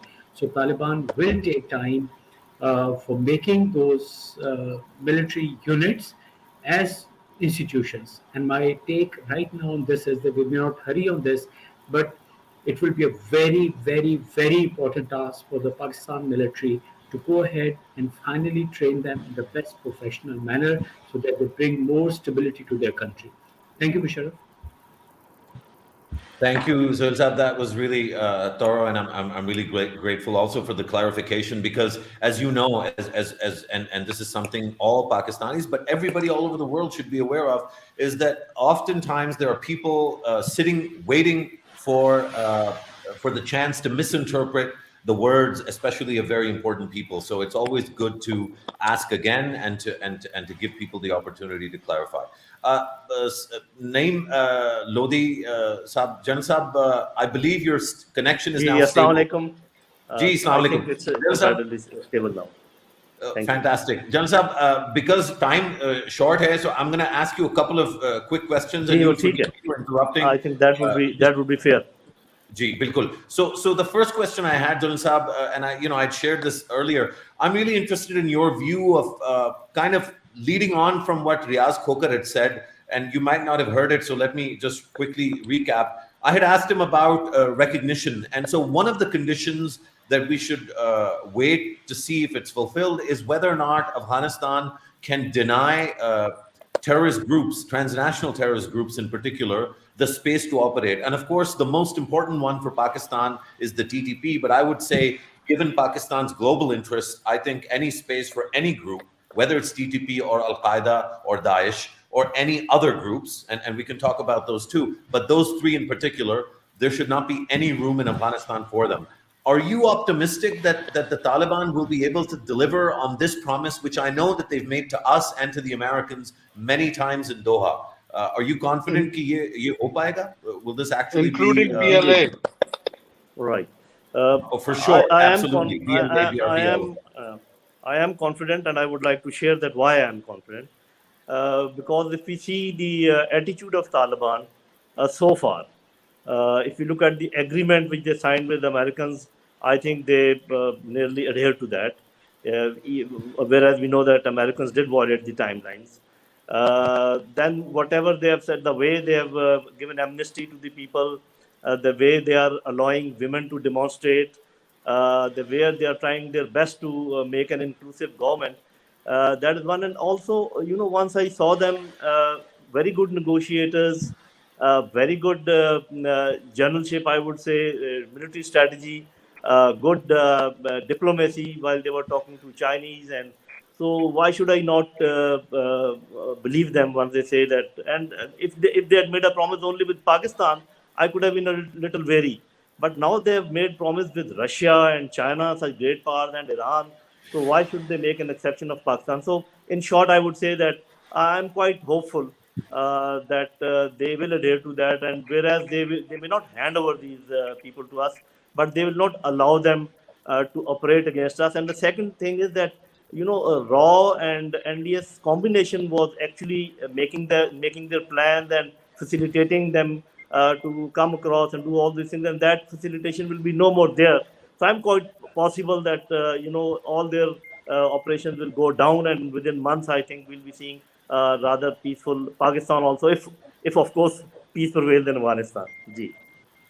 Wonderful, Judge Saab. Let me quickly come back to you, but I want to take the conversation to Salim Bhai again. Salim Bhai, there's obviously, I think, well-founded optimism, and you also had a chance to hear Suhail Saab's sort of, clarification, Andaleeb Sahiba's response to the question on refugees.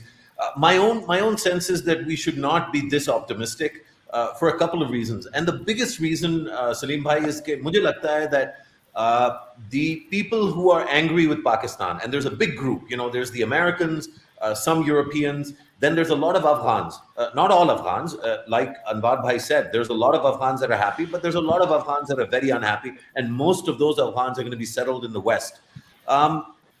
And we've already seen a little bit of disinformation. Salim Bhai, you might have seen Lara Logan ne ek tasveer tweet ki thi, where a governor who had submitted to the Taliban, he was, she had claimed that he'd been executed. So there'll be a lot of the disinformation, and there'll be a lot of accidents and misgivings that will happen. Pakistan is very vulnerable. How would you respond to that? Do you think I'm being too pessimistic? And is there a way that Pakistan can respond to all these challenges adequately? Salim Bhai.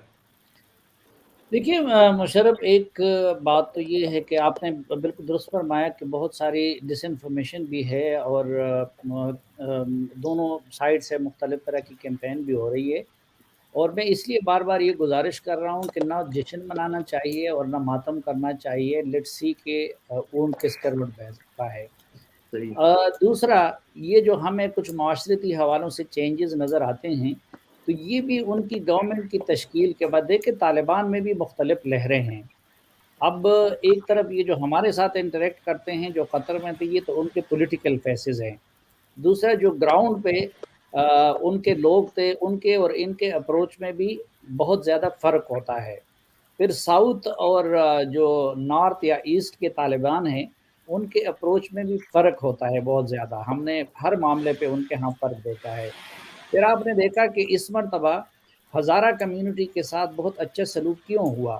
کیونکہ سب سے پہلے کابل میں قیوم ذاکر اور ان کے لوگ داخل ہوئے تھے، اور قیوم ذاکر جو ہے وہ ایران کے بہت زیادہ قریب ہیں اور پاکستان سے بہت ناراض ہیں، وہ طالبان کے ایسے کمانڈر ہیں. تو اب ایک تو یہ دیکھنا ہوگا کہ جو وہ حکومت تشکیل پاتے ہیں اس میں پولیٹیکل فیسز ڈرائیونگ سیٹ پہ آتے ہیں یا اس میں ان کے ملٹری کمانڈر ڈرائیونگ سیٹ پہ آتے ہیں. دوسرا، کس طرح کے لوگ ڈرائیونگ سیٹ پہ آتے ہیں کہ جو کس کے زیادہ زیر اثر ہیں. لیکن تیسری جو سب سے بڑی، یہ تو سوشل چیزیں کچھ اس طرح انہوں نے کی ہے. اب یہ لودھی صاحب نے بالکل درست فرمایا کہ طالبان کی ڈپلومیسی، میں نے تو اس روز کہا تھا کہ ہمارے وزیر خارجہ اور پرائم منسٹر کو ان کے ہاں ٹریننگ کے لیے بھیجنا چاہیے، یا ہمارے ترجمانوں کو ان کے ترجمانوں کے ہاں ٹریننگ کے لیے بھیجنا چاہیے قندھار کچھ عرصے کے لیے. لیکن اچھی ڈپلومیسی ہونے کا، مثلاً ایرانی ڈپلومیسی اور انٹیلیجنس دونوں میں ایرانیوں کا کوئی ثانی نہیں ہے، لیکن وہ اس بات کا ثبوت نہیں ہے کہ ایران جو ہے وہ ایک لبرل قوم ہے یا پھر ویسٹرن ڈیموکریسی کے معیارات پہ ان کی ڈیموکریسی پوری اترتی ہے. تو ایک تو ان چیزوں کا انتظار کرنا چاہیے. لیکن اصل جو بیسک کوشچن ہے، دیکھیں پاکستان نے ماسکو میں جو ٹرائیکا پلس ہے مارچ میں، اس میں چین، روس اور امریکہ کے ساتھ مل کے اس اعلامیے پہ دستخط کیے ہیں جس میں کہا گیا تھا کہ وہ اب طالبان کے امارت اسلامی کو تسلیم نہیں کریں گے. اب طالبان نے تو امارت اسلامی کا اعلان کر دیا. تو ایک تو یہ ہے کہ اب پاکستان کیا کرے گا، یہ سوال. دوسرا، امریکہ تو ان کی امارت اسلامی اور اس کو نہیں تسلیم کرے گا، سینکشنز ہوں گی، باقی چیزیں ہوں گی. تو ریفیوجیز ہو سکتا ہے کہ جنگی ریفیوجیز نہ ہوں، یا پھر اسی طرح کے طالبان کے نظام سے تنگ ریفیوجیز نہ ہوں، لیکن معاشی ریفیوجیز آپ کی پاکستان کی طرف آنے لگے بھی ہیں.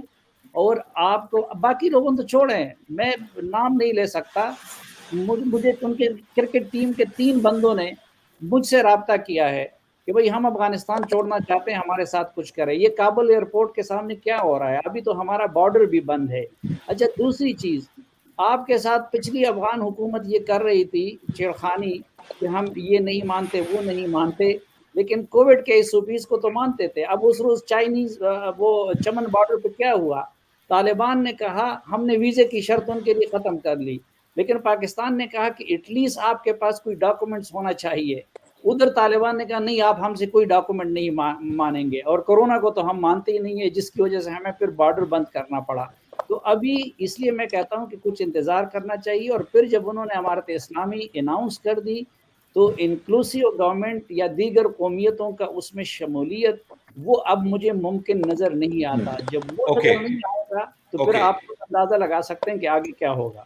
Sure, absolutely. I think the great points. Jan Saab, since we haven't had a chance to hear you, I'll come directly back to you, and then I'll take this question to the other panelists as well. Khoka Saab, I'll come to you, and then I'll come to you, Anwar, and then we'll go back to Andaleeb one final time before we wrap up.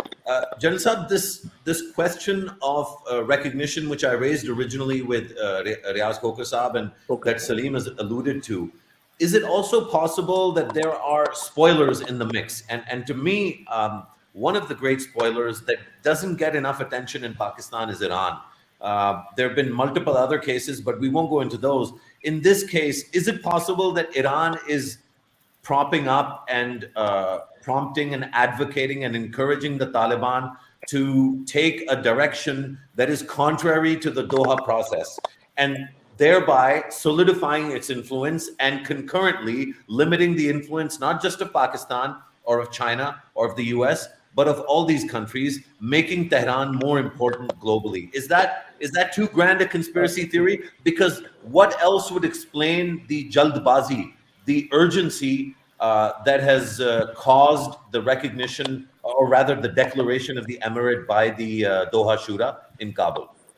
Thank you very much. In fact, to tell you honestly, I do not have any information or any indication where I can suggest what you are saying, that Iran is trying to be a spoiler, whereas the two main spoilers are very evident. In my opinion, America is the number one spoiler, who would not like that there should be peace in Afghanistan and they should settle down. And of course, we know that India is a spoiler.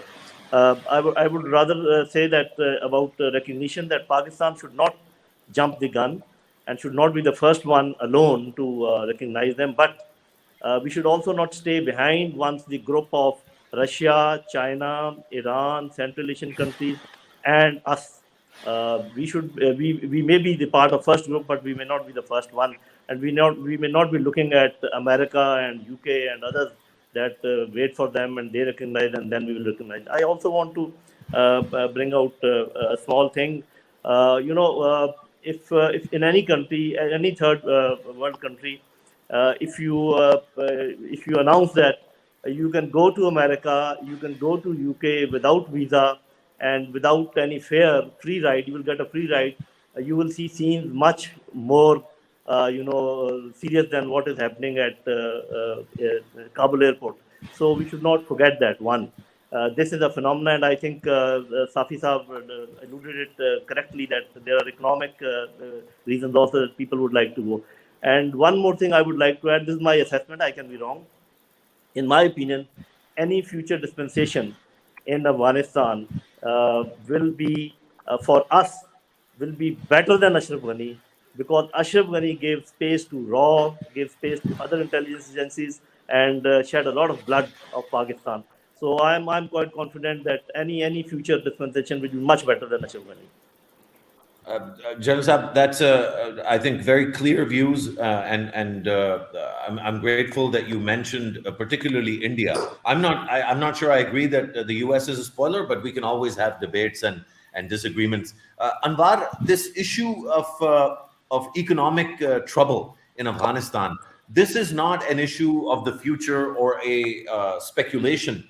Salim Safi is quite right. Not only is there going to be further economic hardship, but we already know that the US has frozen the assets of the Afghan government, and the central bank will not be able to access their foreign exchange reserves.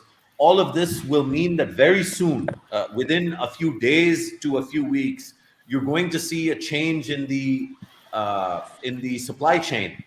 In the amount of trucks that go through Torkham into Afghanistan to supply Afghanistan with the essentials that it needs for day-to-day life. If that's the case, how would you propose that Pakistan can help Afghanistan? Because Pakistan, as you know, itself is not exactly an economic superpower. The threat of sanctions on Afghanistan, the reality of what's already happened, will create an economic crisis, will it not, Anwar? Well, in a way, I absolutely agree with your assessment in terms of query which you have put to me. How Pakistan should respond is more important. We need to have a clear roadmap, which, in terms of phase-wise, that initially let's agree within the region that there is a need that if there is a de facto government, which Taliban appears to be one, there has to be an engagement on humanitarian level, like supply of medicines, supply of food, so on and so forth. And that de facto interstate relationship could, in the next phase, could be taken for a formal recognition, and how it would benefit the region. It requires to generate a narrative on that and link it with the global community phase-wise, that how it would suit their interest and their perspective. Look, there is a so-called sense of humiliation in the United States, where they have not lost the war, but there still is a sense of withdrawal, humiliation, whatever you call it, and there is a severe domestic criticism also, be it in Europe or in the US.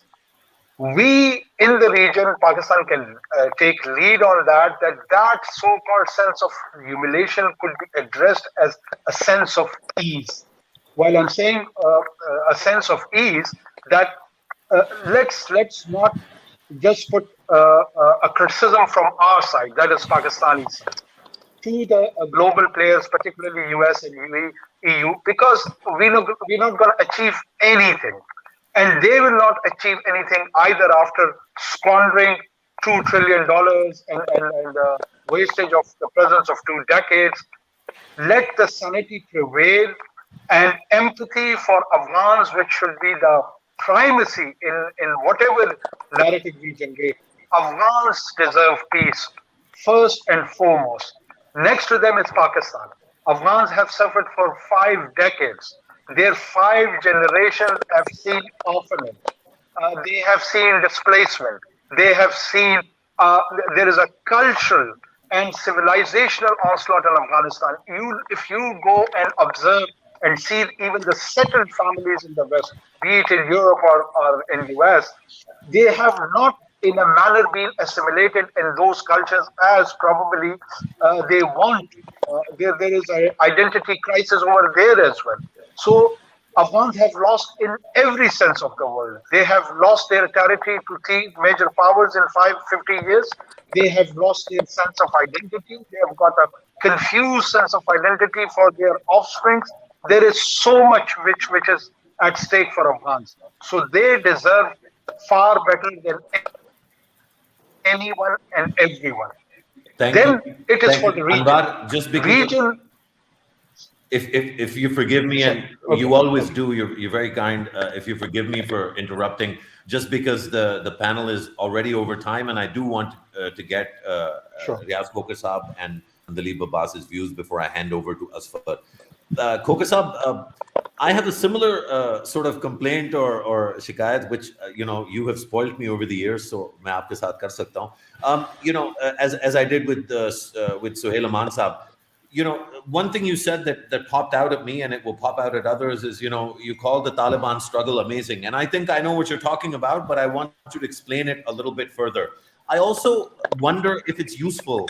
Nobody is better equipped, Khokhar Saab, to explain why so many senior Pakistani officials may not be excited about a Taliban takeover, but are definitely so sick and tired of being blamed by the US and the US press that there's a certain sense of maybe suppressed joy at watching the US really struggle. Maybe you can explain why that is the case, because the American version is, and by the way, that's the version of a lot of Pakistanis too, because they don't really get to consume as much Pakistani media as US or Western media. But the Western version is that, Pakistan was supporting the Taliban and supporting the US at the same time, and that's why this whole thing happened the way that it did. So if you could give a very brief history lesson, and by brief I mean really brief, because I do want to go to Andalib, but I thought it would be useful to set the context of what you were saying about the Taliban sort of ascendancy in Afghanistan. Khokhar Saab. Well, I really meant that they have genuinely struggled. Their strategies were very good, diplomatic, political, and of course their public relations.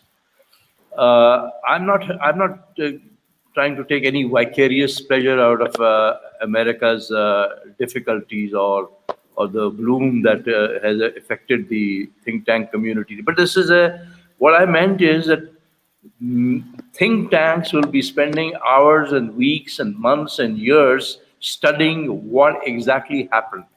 Why, for instance, the Afghan army, dissolved is basically because it was, for almost a decade we have been telling the Americans that forming an Afghan army is not be in the interest of Afghanistan and for anybody else. In fact, General Kiani, I think credit should be given to General Kiani. He submitted 3 notes to the Americans, including one which he handed over to Obama, saying this is not going to work. This is going to be, because of the sectarian, ethnic, religion, all sorts of issues that go in, because they've never really had that kind of an army before. And secondly, the cause.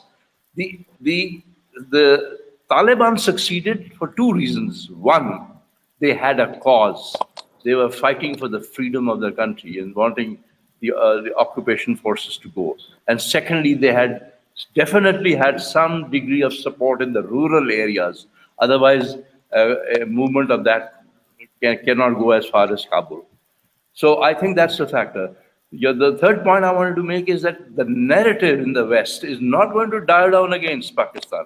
The narrative is going to get traction because they have now started actually believing in it, that Pakistan has been double dealing and, whatever other expressions you want to use for it. So we've got a task cut out for us. We have to work very hard in Washington, in several capitals in Europe and other places. And I think you made a good suggestion at one time, if I'm not mistaken, I read it somewhere, that the government of Pakistan, the present government of Pakistan, need to broaden this business of dealing with foreign policy and security policy by involving other people. I mean, there are lots. Sherry, for instance, made an excellent presentation here, or Hina, or there are so many other people who can actually go out and explain. We need to market. Our marketing is very, very sad, unfortunately. And our ambassadors have some limitations. Now, one more point I wanted to make is, you will see stability in Afghanistan only if there is no opposition being created, and opposition is being created in the north. The Salehs and Ahmad Masood and all, and depending on who's going to be backing them. So the question is that the question of refugees, which was addressed by my good friend, the senator, will be critical, because if there is instability, if there is civil war, then you will see that the pressure on Pakistan on the question of refugees will increase. And one more point I wanted to make, I think, is please don't forget, Afghanistan is polarized. There are some people who love Pakistan, and there are also those who do not. And we've had a sort of an benign adversarial relationship, which should not be forgotten. So I would say that we'll have to do some fresh thinking on the refugee issue, because if you keep the wires or whatever it's called and build walls like Trump did in Mexico, this will not stop. If the pressure in the situation in Afghanistan deteriorates, you can be sure they will be heading for Pakistan. Where else can they go? They will head to Afghanistan, to Iran, and to Pakistan. These will be the two principal points. And there is a natural expectation on their part that we can go to Pakistan. That is the way I want to put it. So I think our government needs to inject some fresh thinking, and also not swallow everything that they are being fed by Western capitals. I think this is important. Even this word inclusive, I personally don't like. I think broad-based is good enough. Inclusive means what? Every single party? Does it mean, do we have an inclusive system in Pakistan? I mean, there is a big issue here. Even in Pakistan, there is a big issue. We have a government, yes. We are some sort of a democracy. But as you know, there is a big issue in Pakistan on the system, whether it will survive or not, or all sorts of issues are there. So I finally wanted to just conclude on this thing.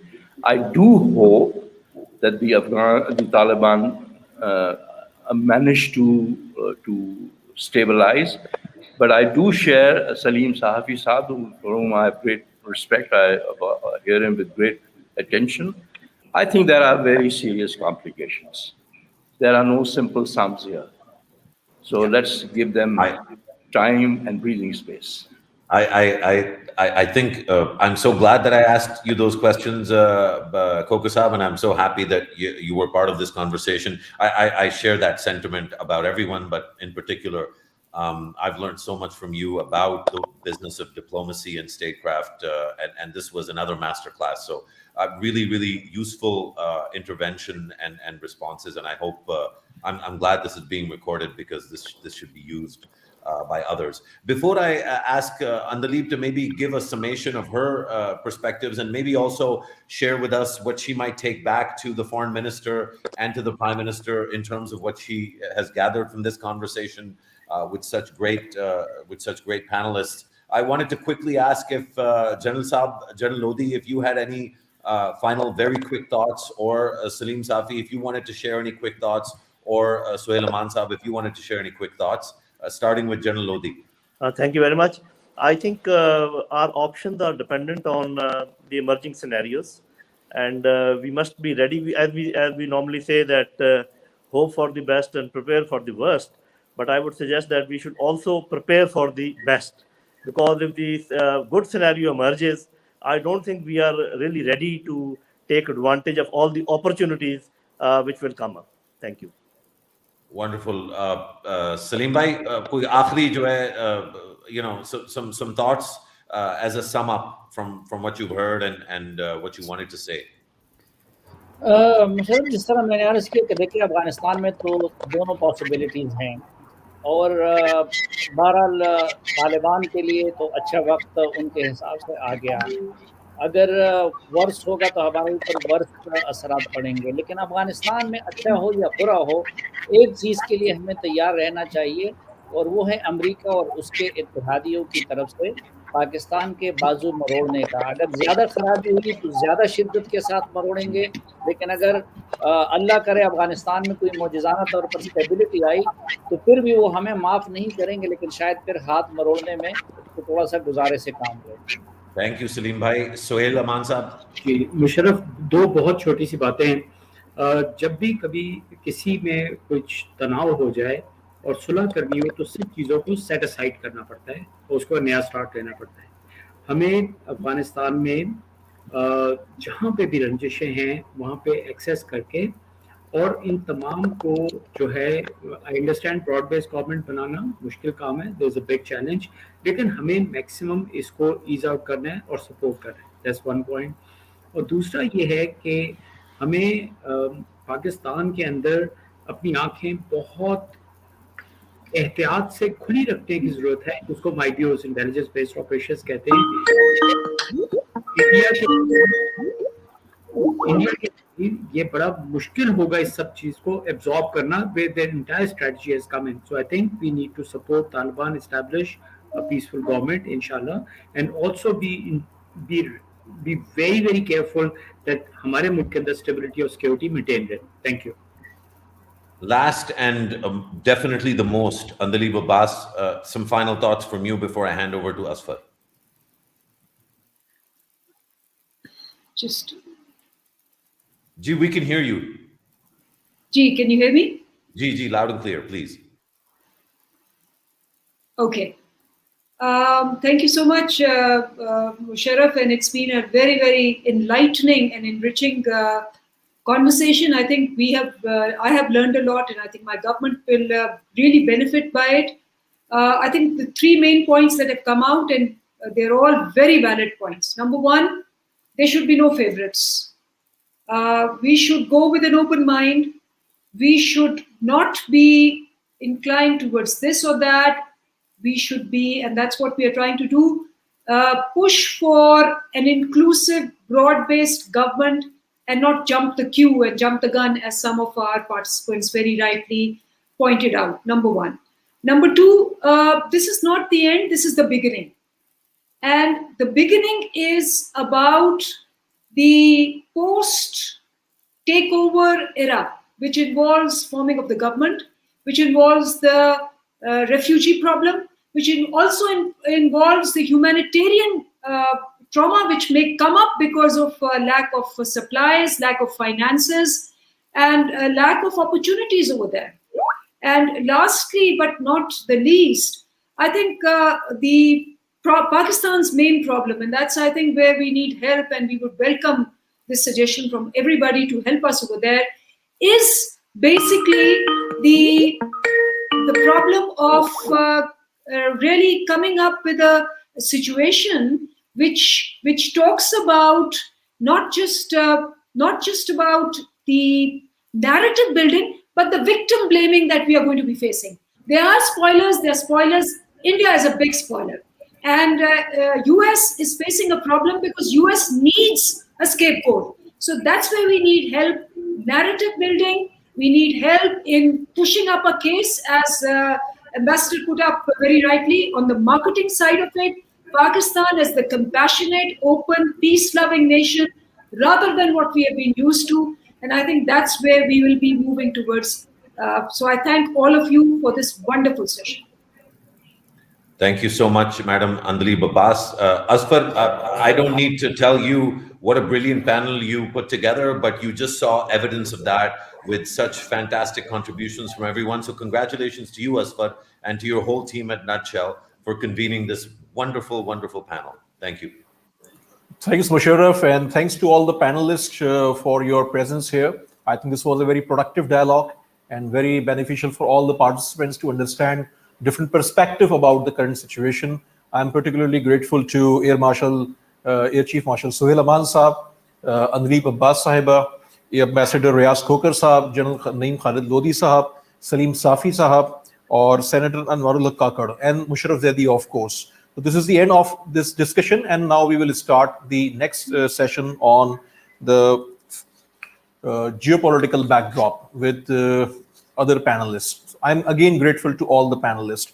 For the virtual participants, I want to share with you that we decided to host this conference, and the objective of this conference is to understand the different perspectives from our experts on national security, foreign policy, diplomacy, and also to present the Pakistan's narrative to the world, not only the Pakistani diaspora, but to different nationalities who are attending today's Afghanistan conference. Because Pakistan is Afghanistan's neighbor, Pakistan is key player in the region, and not in the region, but in the world also. And these are special moments, and we are expecting a good outcome of this current situation in the near future. So our next session is on geopolitical backdrop, and here we engage few international experts in addition to our two experts from Pakistan. Our first panelist is my very dear friend. I hosted him in Islamabad 2 years back and hosted him virtually also, Professor Dr. Daniel Markey. He is a senior research professor of international relations, Johns Hopkins University.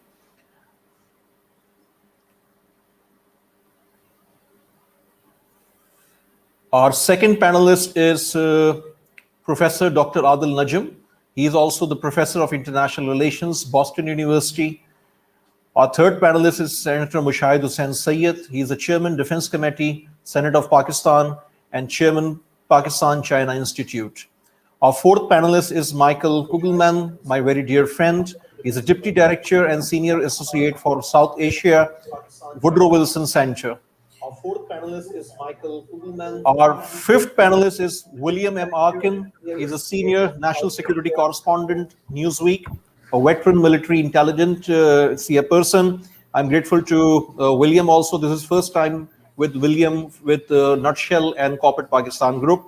And our sixth panelist is Ms. Faria Idris. She's broadcast journalist, writer, and political analyst, and also my class fellow in National Defense University, Islamabad. And our moderator is again none other than Cpg Musharraf Zaidi, who is analyst, anchor, columnist, and senior fellow, Tibet Lab.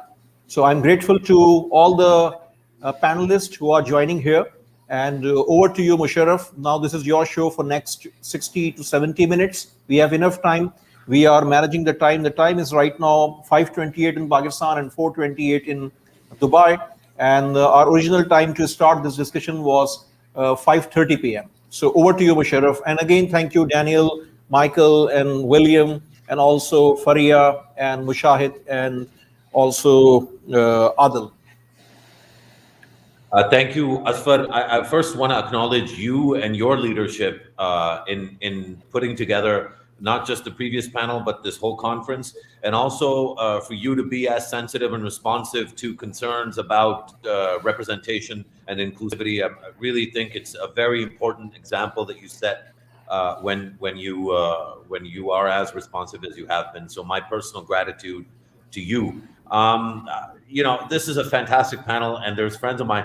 The first thing I want to say is I'm very upset to see Michael's beard having disappeared, and I hope it has nothing to do with events in Kabul, but we'll talk about that in a moment. Asfar, if you could mute, because I could hear you there. Thanks. Okay. And I'm so happy, Faria. Thank you for joining this panel. I have a bunch of questions, and I know you've been hosting other sessions, so grateful that you've overcome any kind of fatigue and have been able to join us. I want to start with you, William. I haven't had the chance to ever meet you, but I'm delighted you're on the panel, and I wanted to ask you about a question that has haunted me ever since the crowd at Kabul airport started building up. And then we started hearing about really scary stories from many friends who are foreign correspondents. As you know, for the last 20 years, anyone that has served the press in Afghanistan has also served the press in Pakistan, has been through Islamabad. So there's a lot of personal relationships as well that are involved here. And in talking to people from the Wall Street Journal, from the New York Times, from other outlets, CBS, ABC, one of the big fears was whether or not Afghans who had worked for these organizations would be evacuated or not, because that was the right instinct. In that moment, you just want to account for everybody that you know and try to get them out. But as soon as this started to settle in, for me, that was about 2 days ago, I started to think about what that means for what's left behind. The kind of gaping hole and the vacuum in terms of voice and capability and access and being taken seriously by newsrooms in other places. What impact is this hollowing out of, I think it's a wider civil society and brain drain question, but specifically on hollowing out the foreign press and its relations and its contacts within Kabul and around the country. A, is that a fear that is legitimate? And B, what do we do about it? How do we address that? How are you thinking about it? What are friends of yours thinking about this? William? Thank you for having me here at this conference. I really appreciate the invitation. I'm in California, so it's dark right now in the early morning. When I saw that the title of the panel was Geopolitical Implications, my first thought was that it has nothing to do with what's going on today, because in the long term, what will happen in Afghanistan is what will be made by the people of Afghanistan, and the United States will have very little influence over that. Like other countries where the United States has been at war in the past, the United States will lose interest in Afghanistan rather quickly. The Pentagon is already struggling to transition from an era of terrorism to great power competition, and that leaves Afghanistan and much of the Middle East behind. Only in the context of Russia and China are Afghanistan important to the United States. I'm articulating, of course, what the U.S. government sees. And to some degree, I guess I think that though there is a tragedy unfolding in Afghanistan today, the importance of Afghanistan to the United States as a trading partner, even as a geopolitical player, is minor. And the articulation that you get from most people who aren't Afghanistan experts is that, in essence, we need to take care of Afghanistan as a matter of honor, to honor those who served with the United States, and of course to take care of Americans who are stuck in Afghanistan. And then second, that the only danger of the Taliban being in power is that there might be a renewal of Al-Qaeda or other terrorist organizations who have the sanctuary of an Afghanistan without the United States. And I find the first to be sensical, and we should move quickly to evacuate those who want to leave. And then second, I find the terrorism argument to be weak. ISIS and other organizations are emerging in other parts of the Middle East and Africa, and the terrorist threat to the United States is well diminished since 2001. As for the future, I tend to want to shake people who think about and voice Vietnam in their comparisons, that this is another Saigon, that this is another Vietnam, and yes, the images from Afghanistan and the human tragedy in Afghanistan is certainly serious. However, I would point out to you that 40 years later, the United States is Vietnam's #1 market, and the United States is Vietnam's #1 trading partner outside of Asia. And Vietnam is a vibrant and live society. And I feel to some degree that I'm pessimistic that Afghanistan will be able to join Vietnam in that way. It's a monoculture, and Afghanistan is not a monoculture. But overall, geopolitically, my feeling is that it's really up to the region and to the country itself to put it on the right course. And frankly, I find that the United States has a minor, if even no interests really in the future of Afghanistan.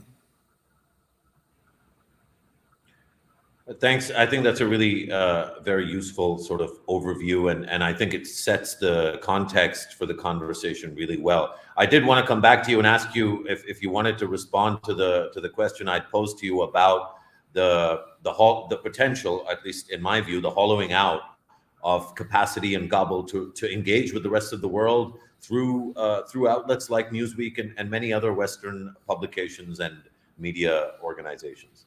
Well, I've been covering the Middle East since 1991, and been to Afghanistan a number of times as a reporter. And I would say to you that you voice a legitimate concern about the hollowing out of Afghanistan itself. But I look at a country like Iraq, where also there is a huge expatriate community that lives outside of the country, and were extremely influential even in the United States going to war in Iraq. And yet the country struggles to be a national entity. And I hope that Afghanistan will do the same, and that people will be able to return, as many Iraqi expatriates from the Saddam Hussein regime were able to do. I have to look at it in the long game, and not get too stuck in the tragedy today. So in a funny way, I'm an optimist.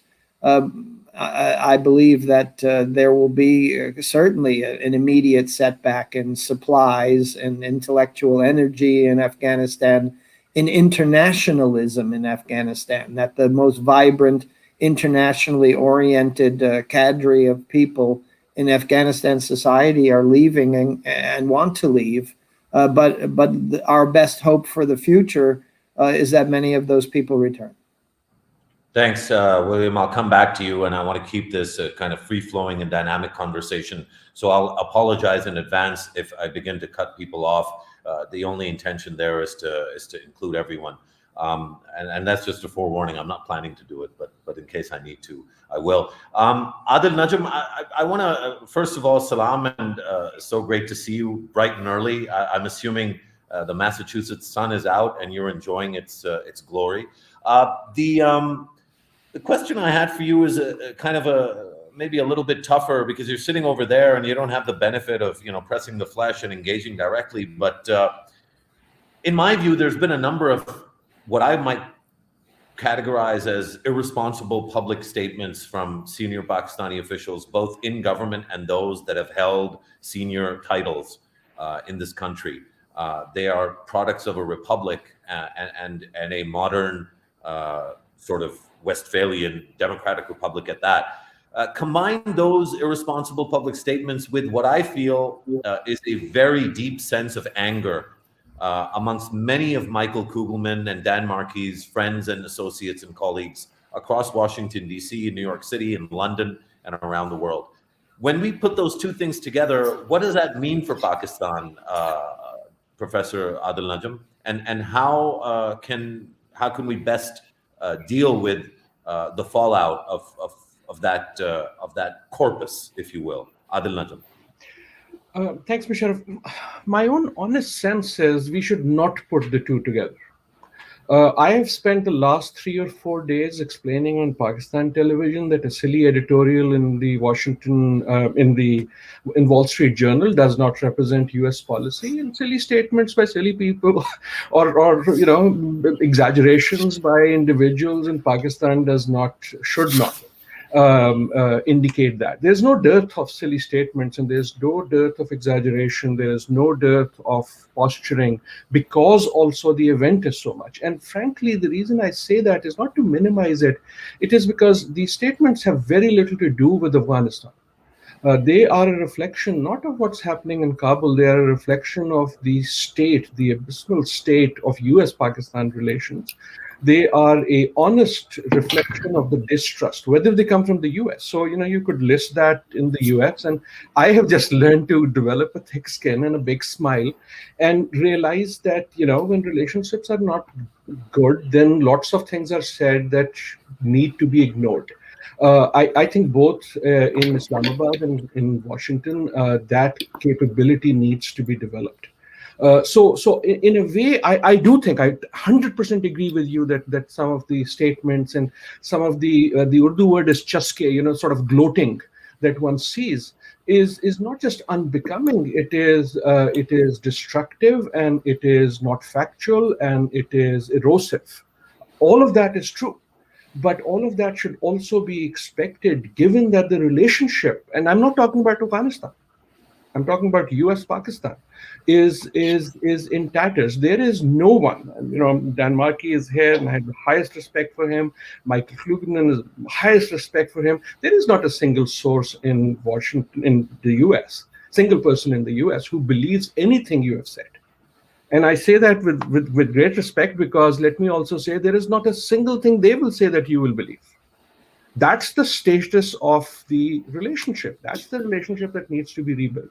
So you are right. These statements do not help. Neither do those sort of things in the Wall Street Journal help, nor should do these silly tweets help, nor does the gloating help.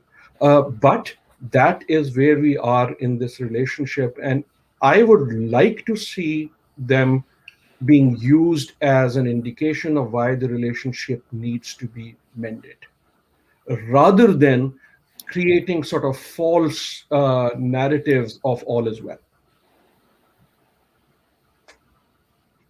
Thanks for that, Adil. I think I want to continue down that path, but I'm also conscious that I want to get in a little bit of sort of specific input from everyone. And I wanted to turn to you, Dan. You've looked at this region in the kind of depth and detail that few people have. I have a sort of maybe a theory that I've put out publicly as well, and that I'm even more convinced of than before. And that is that the kind of expertise that was contained within the Biden administration, this withdrawal is not a good reflection of that expertise. And so when we try to think about the gap between how good these people are at their jobs, or supposed to be at their jobs, and how poorly this withdrawal was managed, there's a bunch of informants of that gap. But the principal informant, it seems to me, was the obsession in Washington, D.C. with China.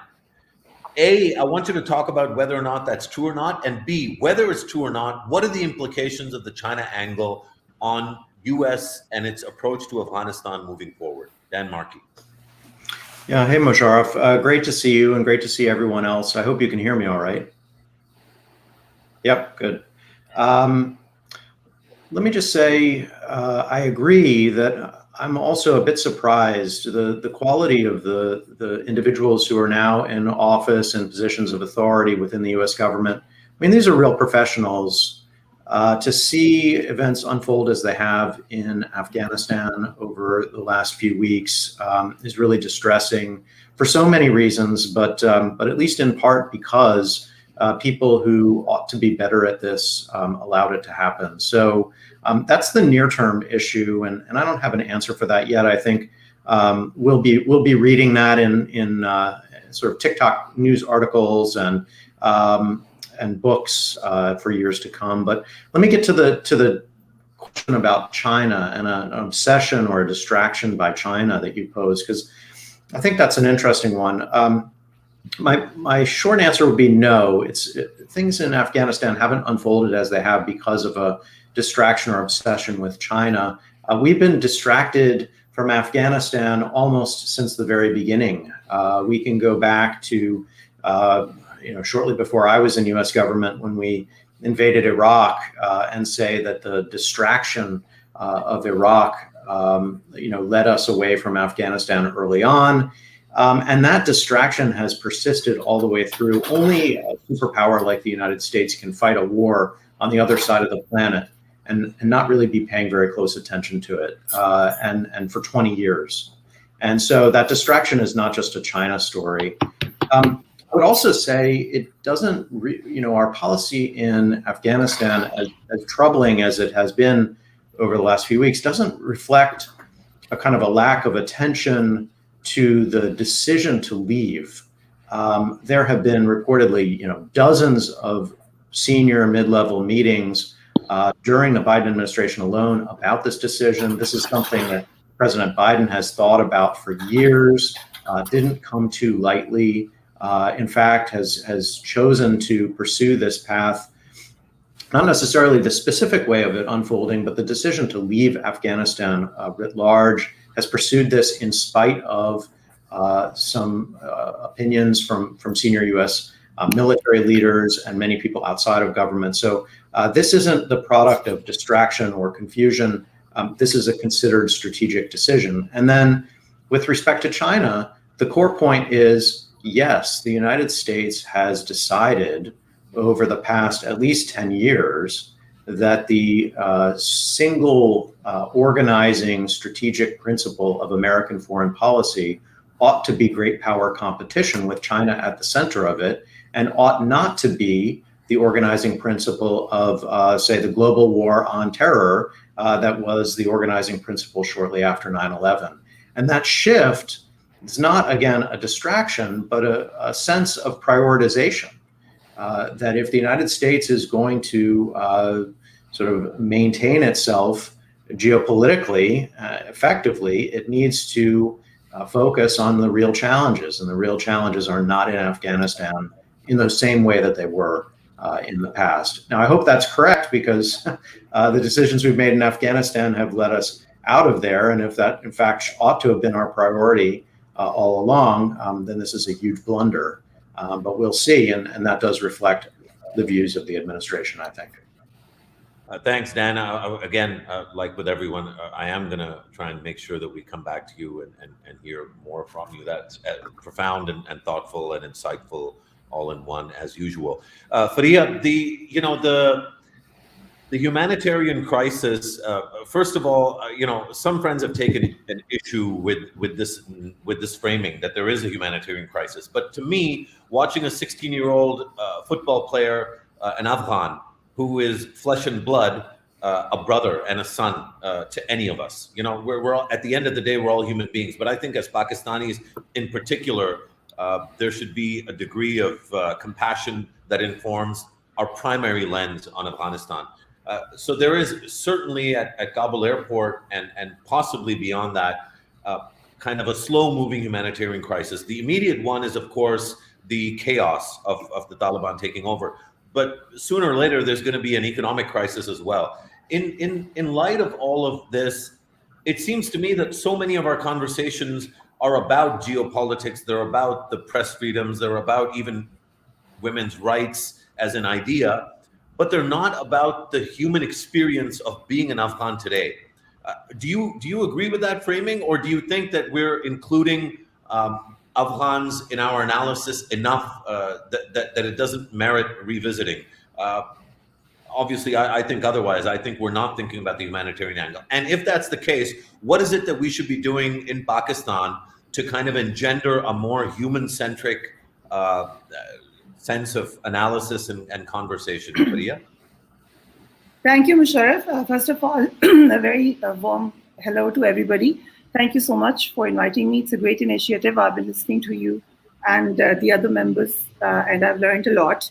So I'll give you my perspective from a journalist's point of view. And I know, Musharraf, you've always highlighted about the plight of people of Pakistan, of Afghanistan, the refugees, and whenever there is a war, the human angle always, especially in journalism. I remember when I was doing my master's in journalism from England, my tutor told us that the first time the reporter was reporting on the Afghanistan war, when it just started, and they played a clip from Sky Television, and the report was that this number of helicopters have just come back to Afghanistan, and this is what they have done, and this is the report. But the reporter was actually reading from an excerpt given by the security forces. So it was not really journalism. It was sort of reporting that you do in such conflict times. And whenever there is conflict, the real stories compromise. And in that way, I agree with you. Having said that, there have been people who've tried to do that. Afghan people themselves have come out and shared their stories. But when you talk in particular of refugees, then that's a tricky situation. We know the previous Afghanistan war had a huge influx of refugees coming to Pakistan. They went to Iran. Iran had a different model. Pakistan had a different model. And over the years, we realized that this has been a problem for us. Like throughout the war in Afghanistan, we were always labeled as giving sanctuaries to terrorists, and Pakistan's point of view has always been that there's a large influx of refugees in Pakistan. It's very difficult to keep an eye on who's coming and going. That is why we started building the fence. So that becomes a geopolitical angle then. Unfortunately, at that point, the human story converges into a geopolitical story. And that, again, is the sad reality of this war. But something has also changed in Afghanistan and Pakistan. And what I see in Afghanistan today, it's a young generation. Most of the population is between the ages of 18 and 35 or 45. And that's how we see Pakistan also. It's a very young generation. So perhaps 20 years down the line, we can now hope for a better people-to-people contact, not just between Pakistan and Afghanistan, but also more stories of Afghanis coming out. And maybe we will finally get to hear what they want. Pakistan's point of view in that way is, again, different and very clear. They say that we want Afghanistan to decide what they want. But again, as a journalist, there are a few things. I know the political narratives are always correct from their angle, but as journalists, you have questions. So for me, the first question remains that we all say that we want all-inclusive government. Pakistan has said that. Taliban have said that. I've spoken to a few people from the previous regime and they have said that. But how is it possible when you, again, look at this in the geopolitical context? It just seems like a very difficult situation or a difficult scenario. So as a journalist, I want to know what is an all-inclusive government? How is it going to work? Secondly, then when the Taliban... Yes. Sorry, Priya, just quickly, you mentioned this idea of maybe greater people-to-people contacts, and obviously you speak in the capacity of a journalist and a very good one at that. I wonder, though, would you be comfortable as of right now? I mean, I think I would love to watch live reporting from Kabul where you are talking to the Taliban. Are you comfortable making that trip as of this moment? What kind of assurances would you require for you to go and visit and be a journalist in Kabul right now? I'm trying very hard to go there as we speak. The main problem is of the visas, because as we just spoke about the Kabul airport, the embassy in Pakistan, Afghanistan embassy is not properly working. But having said that, yes, this is what I would like to do as a journalist. Some of my colleagues are already there. And if you want to have the real situation, you need to be on ground. I've been told by people that there are security concerns, but having said that, there are journalists working there. I have spoken to a few members of Taliban. I am also on the group where they're sharing information with journalists. So it comes in Pashto, but then we translate it.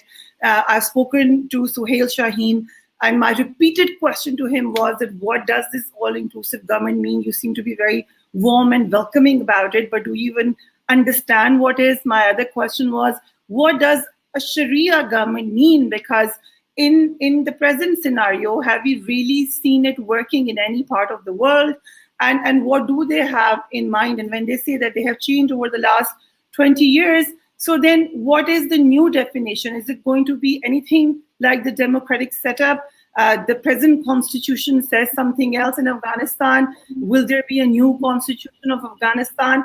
And then most importantly, how are all those people who have been each other's enemies, to be frank, are going to sit down and then start talking about the people? I know there are a lot of talks going on at the moment, but as you have said, who is actually thinking of the people of Afghanistan and what do they want? Are they going to get to vote, or somebody else will be deciding their future? So many questions, but the interview I did was obviously on the phone. I would really like to go there and do that interview. Let's see how things go. Fantastic. Thanks, Faria. I'll come back to you. Michael, I wanted to bring you in into the conversation, and I want to say something that might embarrass you a little bit, but I think it's really important, especially given that there's hopefully a wide and diverse Pakistani audience in particular that'll watch this. Having followed your work and how assiduous and how relentlessly hardworking you are, I always benefit from your analysis. So I'm privileged that you're part of the panel, and I'm grateful that you make the time not just to be on these panels, but you make the time to try and understand this region and particularly this country. And I wanted to appreciate you personally, and on behalf of, if I'm allowed to speak on behalf of Asfar and the Corporate Pakistan Group in nutshell, on their behalf too. It is a unforgiving thing to be a social media relevant person and to endure the nonsense that many of us have to. And I think that for all of that, you should know that there are many more people that appreciate you and value what you have to say as compared to trolls, no matter what office they might occupy currently. So thank you for doing everything that you do. Do explain the beard, but more than that, explain to me how you would propose for Pakistan to tackle what I think is a very insidious and toxic now environment in Washington, D.C. for Pakistan's interests. Obviously, you analyze things from your own perspective, but I think given some of the conversations that are happening, I look at something like yesterday's second attack now in the last couple of months on Chinese nationals. Fatalities, clearly terrorist activity, much of which is a fallout from the whole thing that's been going on in Afghanistan, not for 20, but for 40 or more years, 43 years now. My fear is that a lot of times when there's bad news for Pakistan, there's so much bitterness and toxicity now in DC that there might actually not even be any human compassion. It might actually be a sense of schadenfreude. Serves those Pakistanis right. How do we deal with that? How do you deal with that? And how should Pakistanis deal with that really complex interplay of feelings, thoughts, analysis, and anger? Well, thanks a lot, Mashara. First of all, thank you for the organizers for having me, and thank you, Mashara, for your kind words. And the feelings are mutual. Great respect for your work and the abuse and challenges that comes with that on both social media and off. In terms of the beard, there's nothing geopolitical or strategic for the reasons why it came off. There was just too much pressure from key family members to ignore. So that's the answer. But to your question, you had asked me initially to speak a little bit about the terrorism threat in Pakistan now after the Taliban takeover in Afghanistan, in particular the issue of TTP.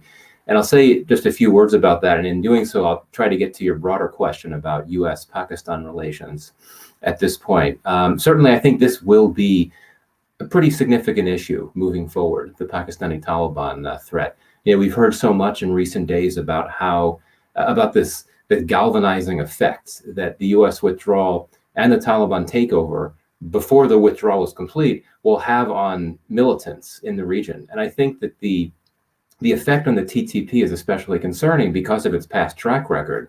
I think that the Pakistani Taliban was once the most potent and dangerous terror group in the entire region. And of course, as you and your audience would know, it was badly degraded after a Pakistani counterterrorism offensive that began in 2014. But this is a group that has been resurging in recent months, well before the most recent Afghan Taliban gains resulting in their takeover of the country. You've got a new leader within the TTP who's reunited splinter groups. The TTP has indeed been stepping up attacks in Pakistan in recent months. And the U.S. is well aware of the TTP threat, to be sure. It knows what happened between 2007 and 2014. And the U.S. has, of course, worked with Pakistan to target a number of senior TTP leaders. If I'm not mistaken, all previous Pakistani Taliban leaders, supreme leaders, were killed by U.S. drone strikes. Now, certainly, to be sure, the TTP has not been as big of a priority for U.S. interests as the Afghan Taliban has been, for obvious reasons. The U.S. for a long time was fighting the Afghan Taliban in Afghanistan. It was never actively fighting the TTP. And I think this sort of gets to one of the many disconnects in U.S.-Pakistan relations, that when it comes to prioritizing terrorist threats, there are different priorities. And I think that's quite clear. The Haqqani network has long been viewed in Washington as a major concern because of its track record and what it's done in Afghanistan and the attacks it staged, including those that have hit Americans and American interests. Whereas the Pakistani Taliban certainly has been viewed as a threat, including to the United States, including the attempted bombing in Times Square in New York a number of years ago that would have been carried out by a TTP-trained militant. But it's not the same. I mean, threat perceptions of the TTP in Washington are not nearly as strong as they would be toward the Haqqani network or others. But I think the big question now is, what does the Taliban in Afghanistan do about the TTP issue? I think Pakistan will understandably want to pressure the Taliban to go after the TTP leadership, which of course is based in Afghanistan. And will this happen? This is going to be a question that many will be discussing. The Afghan Taliban and the Pakistani Taliban have partnered together in some attacks inside Afghanistan over the years. There are ideological linkages. The Taliban in Afghanistan is not known for turning on like-minded groups based in Afghanistan. And, we oftentimes hear from Islamabad that Pakistan's leverage over the Taliban has diminished over the years. And if that's true, we can't necessarily expect Pakistan to pressure the Taliban in Afghanistan to make a decision that it's uncomfortable with, e.g. turning on the TTP. But, that said, if the Taliban's looking for ways to gain some form of legitimacy and recognition from the world, going after this horrible, potent terror group like the TTP would conceivably strengthen the counterterrorism bona fides of this new Taliban government. It sounds weird to say that, but just to put that out there. The U.S. is not going to be involved in efforts to target the TTP in Afghanistan. To the extent that you have U.S. counterterrorism activities that would occur through this so-called over-the-horizon arrangement, those would be monitoring the likes of Al-Qaeda and ISIS, the groups that the U.S. considers to be the major threats to the U.S., including the U.S. homeland, not the TTP. Just in the last few hours, there have been reports that there could be efforts to launch some type of negotiations between the Pakistani government and the TTP to stop TTP attacks, at least in KPK province, but that's still emerging.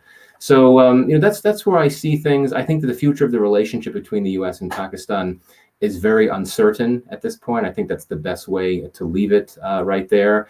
I do not think that the U.S. wants to see Pakistanis getting hit by terrorist attacks. That certainly is not the case. So to your point earlier, which I know was meant to be provocative, that's not the case at all. Here in Washington, officials in multiple administrations have repeatedly acknowledged all of the deaths in Pakistan that have come from terrorism over the last nearly 20 years. And the U.S., I think, will continue to see Pakistan as an important player, and especially so now, given that you're going to have what will assumedly be a Taliban government, a Taliban-led government, a government that is probably going to be consisting of entirely Taliban leaders in Afghanistan. That will give Pakistan more influence in Afghanistan on overt levels. It'll give Pakistan influence over the government And that's not something that the U.S. will take lightly. I'm not going to say the relationship is going to broaden. As was noted before, the administration wants to focus on other issues, strategic competition with China. And that, of course, doesn't work well for Pakistan because it's allied with China. But I do think that the U.S.-Pakistan relationship is not going to drift away or anything like that, nothing like that. So I'll end there. Well, hopefully, yeah, we'll come back to you. So hopefully it's not an end, but a great start, Michael. As you were speaking there about Pakistan having more influence in Afghanistan, I thought of the great Chinese curse, which is, be careful what you wish for because you just might get it. William, if it's true that Pakistan has spent the last 2 decades yearning for influence and greater, I guess, greater influence is the kindest way to put it in Afghanistan from a Western perspective. And is it also true now that in a sense Pakistan will be on the hook for the behavior of the Taliban government? And do you think that's fair?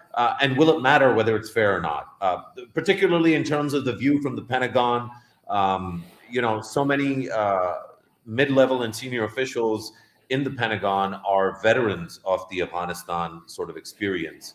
And they have taken away from Afghanistan, among many other things, a sense of really deep distrust and anger and bitterness in terms of what the Pakistani role in Afghanistan from their perspective has been. That's obviously not something that Pakistanis agree with, or at least certainly the Pakistani government doesn't agree with. But just talk a little bit about the mindset in the U.S. government, particularly in the defense establishment, and how this will play out if things in Afghanistan go sideways as far as the behavior of the Taliban with respect to the burden of that Pakistan might have to carry. William? Thank you, Musharraf. Well, when I look at the Washington attitude, I first would like to point out it's not the American attitude. I think there's a deep divide between what the Pentagon and what Washington national security experts believe and think, and what the American people believe and think, which is practically nothing about Pakistan and Afghanistan. So to me, the best answer to your question in terms of trying to think about what the national security community thinks of Pakistan, there are 2 major factors.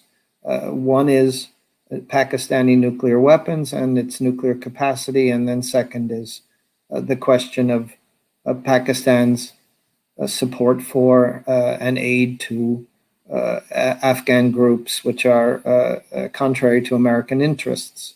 And but I don't see necessarily, once this period right now is completed and there is some level of stability in Afghanistan, if that can be reached by the Taliban, that the United States will be very engaged.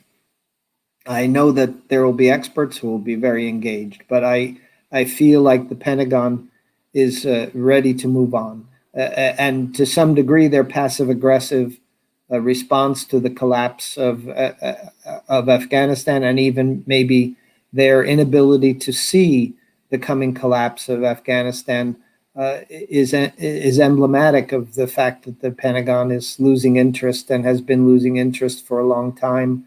And this was the end result. But there's another factor that I'd like to bring in, because it's important in terms of my understanding of how the United States and the U.S. military sees this part of the world. Yes, it's true that there are many veterans of the Afghan war who are now speaking up. We have no end of these veterans. This has been 20 years. And so we have many people who want to argue that the honor of the United States and the honor of their service in Afghanistan is important to the decisions that should be made today and tomorrow about what happens in Afghanistan. But I would say this is my personal observation. I can't think of a general, from Lloyd Austin to Petraeus to McChrystal to anyone else, who is an influencer today, who has commanded forces in Afghanistan, who I would say to you are worthy of being listened to, which is to say that they were profiteers, if you will, of 20 years of war. And it's ironic that the architects of the failure of U.S. policy in the Middle East and of our endless wars there are the ones that we look to now for national security advice.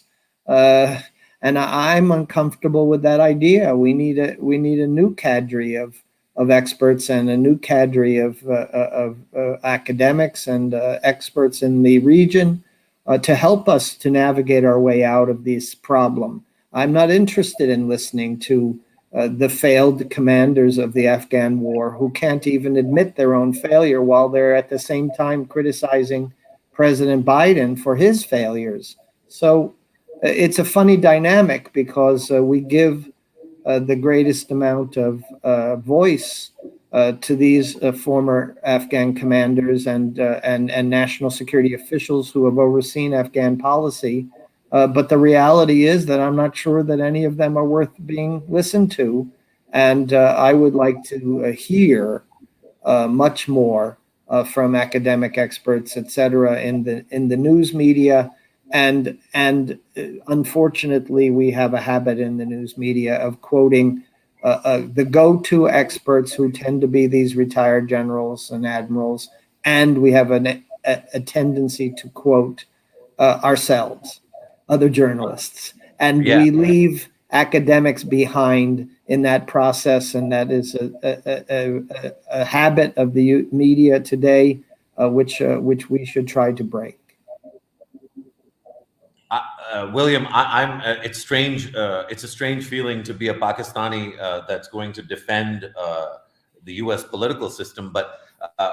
First, we're luckily joined by at least 3 academics on this panel: Dan Markey, Kugelman, and Adil Najam, 2 of whom are very senior, and one of whom is a rising star in this field and has never served for better or worse. And so, therefore, this is a pretty good panel from that perspective. But I'll also say maybe you're a little bit harsh on the decision making. Like, I think the conclusion is the same. It's hard to look at Afghanistan at any point in the last 20 years, especially for a Pakistani that has tried to constantly explain to both U.S. generals, retired and serving, and friends in academia and the think tank world, that the way in which Pakistan is formulated has been the wrong formulation. And I think a lot of the bad decision making or conclusions that have been arrived at in Washington have been a product of that. Having said that, McChrystal was fired, Petraeus was laid off. Those 2 are the big ones, but there's plenty of other generals whose voices were not treated at par with civilian input in the U.S. system. I think as far as civil relations go on the Afghanistan question, the generals have had some sway, but they haven't had the dominant voice. When John Nagel and the Coinistas were pushing for 350,000, maybe Obama should have gone with 0, which is what Biden wanted. But when he came out at West Point in 2009 and announced, I think it was 35,000 and then a drawdown, he was actually not listening to the generals, despite not listening to the generals. And in fact, today, Dan, I want to bring this question to you. I think that there's a lot of generals. I've seen some statements by Petraeus and others, but in the U.S. system now, there's going to be a real, I think, reckoning. And maybe you can speak to whether that's true or not. But my suspicion is there'll be a real reckoning about the degree of how much the generals in Washington are heard and listened to, and the degree to which civilian political analysis and insight is informing these kinds of decisions. Clearly here, it's the civilian input that is dominated. What is your view of what William has said and my formulation of that in terms of West Point and everything after? Well, it's a great set of issues, and you're absolutely right. It'll continue to be a debate. For my money, I think my challenge is that often I've seen American generals, you mentioned McChrystal, for instance, confronted with kind of impossible tasks. They're being asked to do something, say in Afghanistan, with a certain amount of force and resources that when they start to talk to people, they realize won't do it. So their knee-jerk reaction is that they need more. But the problem isn't just that that's the wrong knee-jerk reaction. The problem is that they're being asked to do something that's incredibly difficult, and that their political masters, I'd say, even in the case of Obama, had an inflated expectation about what could be done in a short period of time in a very challenging environment like Afghanistan. So he was willing to surge, but for 18 months. You know, you can debate whether the surge made any sense at all, but it's pretty clear that 18 months wasn't going to do it. So there actually, I guess my point would be there's a lot of blame to go around. On Afghanistan, I think quite often my core criticism of these 20 years is that Americans, again and again, of both parties, civilians and military, believed that they could set the terms of the Afghanistan war in Washington, that they could decide when it was going to end, that they could do it on their calendar, that they could determine what the appropriate resourcing ought to be, and that they could put it on the back burner if they needed to and focus on other things. In other words, this is a set of policies, that was America focused, not Afghanistan focused, but the war was in Afghanistan. Yeah, that's my critique. I was going to add to that list of things that the Americans thought they could do, which is to hand Afghanistan to the Indians to the detriment of the Pakistanis. I'm sad that didn't make your list there. Yeah, I didn't see that one happening, but we can agree to disagree on that. But I don't think that time and again, you asked at the beginning about distraction. I'll just tell a really quick story. I was asked repeatedly to come in during the Bush administration after I had left government to come in and talk to senior national security officials about Afghanistan. But frequently those conversations took place in the context of an hour-long discussion, say with somebody very senior in the administration on both Iraq and Afghanistan. And it would be 55 minutes in that we would be talking about Iraq. And then at the end, they would turn usually to me and say, well, what have you got on Afghanistan? We've got, about 5 minutes left. That's the kind of, to me, that alone gave me a sense as to where the prioritization of this war was, certainly in that administration. And while others have, certainly the Obama administration had a very serious process and policy process in place, I think they really just felt that we could do this the way that we wanted to do it, not the way that the region or the country in Afghanistan demanded that we do it, if we were going to do it at all. Thanks, Dan. Adil, I want to bring you in on this question. I think really, I always really admire and I'm grateful when I have to moderate a panel in which the panel itself sets the agenda. And I think William's intervention is fascinating because it's causing all kinds of new neurons to start firing. If I'm not mistaken, and what viewers can Google this, but in April 2009, David Kilcullen, who was at the time, in 2009, David Kilcullen was the shit. He was the most important voice on counterinsurgency in the world. He was a senior advisor to Petraeus. I don't think Petraeus, traveled anywhere without David. And David was a counterinsurgency or guerrilla warfare expert with a couple of books to his credit. He was a colonel, I believe, in the Australian army and had become very close to Petraeus. I think it served in Wardak or wherever the PRT for Australia was at the time, Uruzgan or Wardak, one of those provinces. Anyway, Kilcullen had predicted in 2009 that Pakistan and its government and its state is going to collapse within 6 months. That was 2009. The reason I'm reminded of that is that it lines up pretty well with what William had said about the input of generals. But the question is headed in a different direction, and I want to forewarn you.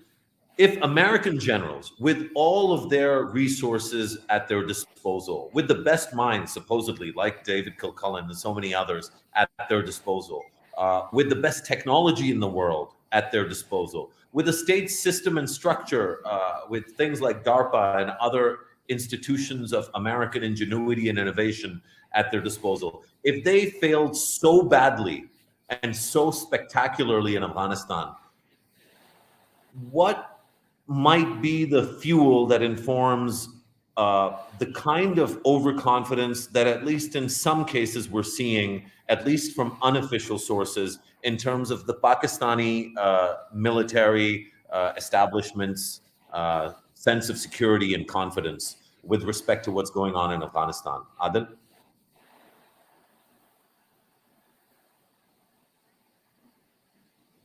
I guess it's no accident that you're on mute. So I'll ask you to unmute and start again. Am I heard now? I don't think I can. Yeah, now we can hear you. Okay. Thank you for that. If I understand the question right, and if you allow me to say something that some may not like, I hope, I'm not sure the hope will be fulfilled, that the relationship, again, I'm talking US-Pakistan, not Afghanistan, gets out of the hands of the US generals and the Pakistan generals. In some ways, on both sides, that's been the case. And by that, I'm not making a superficial statement. Because this relationship has been defined by a war clout, it became logical for it to be so. And what I'm saying is, can it get out of the war clout? I don't know, and I don't think so. I don't think it's easy, but here is the point. The charge on Pakistan from Washington is that Pakistan makes promises that it does not keep and does not intend to keep. The charge on Washington from Islamabad is that Washington expects Pakistan to deliver what it knows it cannot deliver and therefore forces those promises.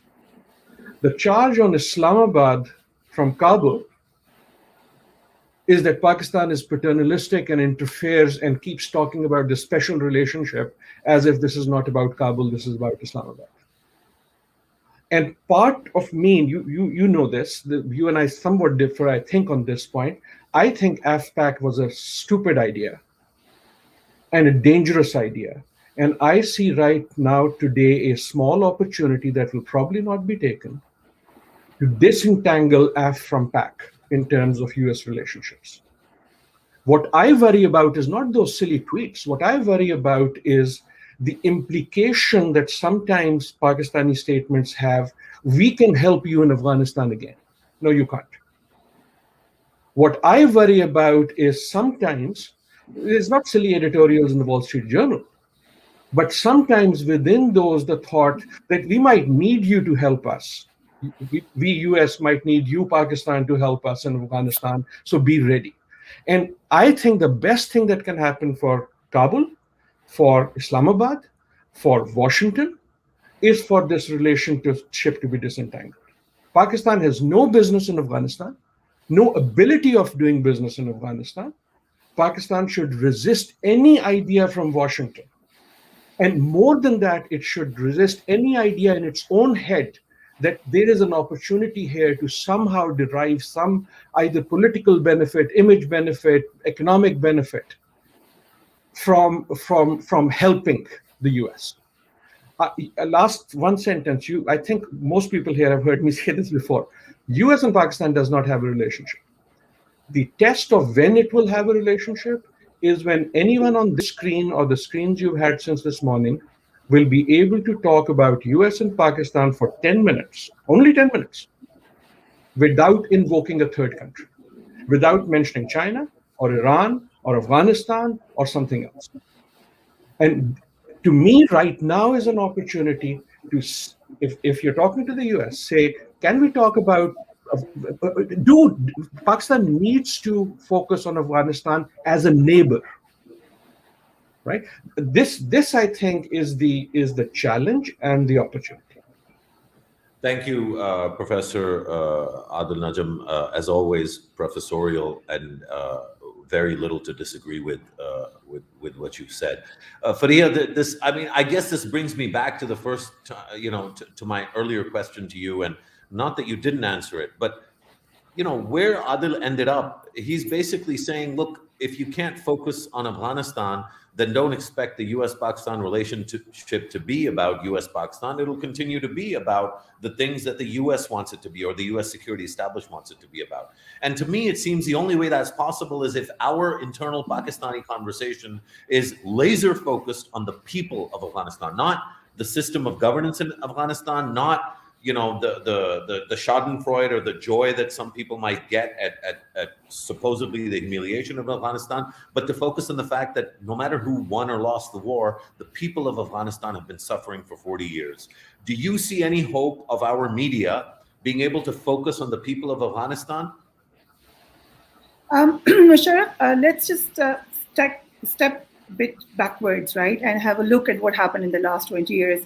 And Mr. Najam raised a few very important points, but I want to look at it from Pakistan's perspective. Where was Pakistan? Like, I was coming to Islamabad to cover a story, and I was to stay at Marriott Hotel. I was in Karachi at that time, and the hotel just blew. There was a bomb blast. Then when I was working in Islamabad, there was a bomb blast at GHQ. There was an attack at GHQ. In Peshawar, whenever I went to cover a story, every reporter told me, wherever I would stand to do a PTC, which is the piece to the camera, they will tell me, oh, we had this blast here in that year or in that month, and this person died. Every other person would tell me of one relative who was affected by that attack. There were attacks going on everywhere. And then we came to that horrible, horrible day of 16th September when I saw people crying while they were reporting. And this was a country which had seen so many attacks in so many years. This was not Pakistan. As reporters, it was crazy for us to cover and keep track of what was going on. We would talk to other reporters who were actually in the field. They did not even know what to say, who to condemn, where is the enemy, what are we doing. Then we started all these series of operations, went to Waziristan, North Waziristan, South Waziristan. Oh, who are these people? They are terrorists here, they're not terrorists, they're tribals. What are they planning to do? But this has all been the story of Pakistan. And we have been a part of this war, whether we like it or not. And we have paid huge price. I don't know who played the double game. Did they play the double game? What were the repercussions? But for a normal Pakistani, it was not normal times to grow up. There were debates upon who is our enemy, who's doing right. Then Salala attack and Osama bin Laden being found here, huge embarrassment around the world. We've all been through this. And I don't think there's any single Pakistani, including our Prime Minister, who wants to go through that again. That is our conclusion. That is our story. And I know it's great to think about other countries, other people, but we have to think about our country first. So my question will always be, are we ready to go to another era of that time when this even remotely starts happening again? We are still coming out of the lashback that we face. We are still fearing TTP. There's Daesh lurking around in the world. So when we evaluate who lost the war, who won the war, do we even talk about that terror element about which the war originally was? Is that terror element still there in the world? Are our children safe? So these are the questions as a Pakistani journalist which are paramount to me. These are my first concerns, and I want my government to look at these concerns. I want our children to go to schools. I want our people to feel safe. And yes, we want peace in Afghanistan. We want US to attain what they want to do. But our first priority will remain Pakistan.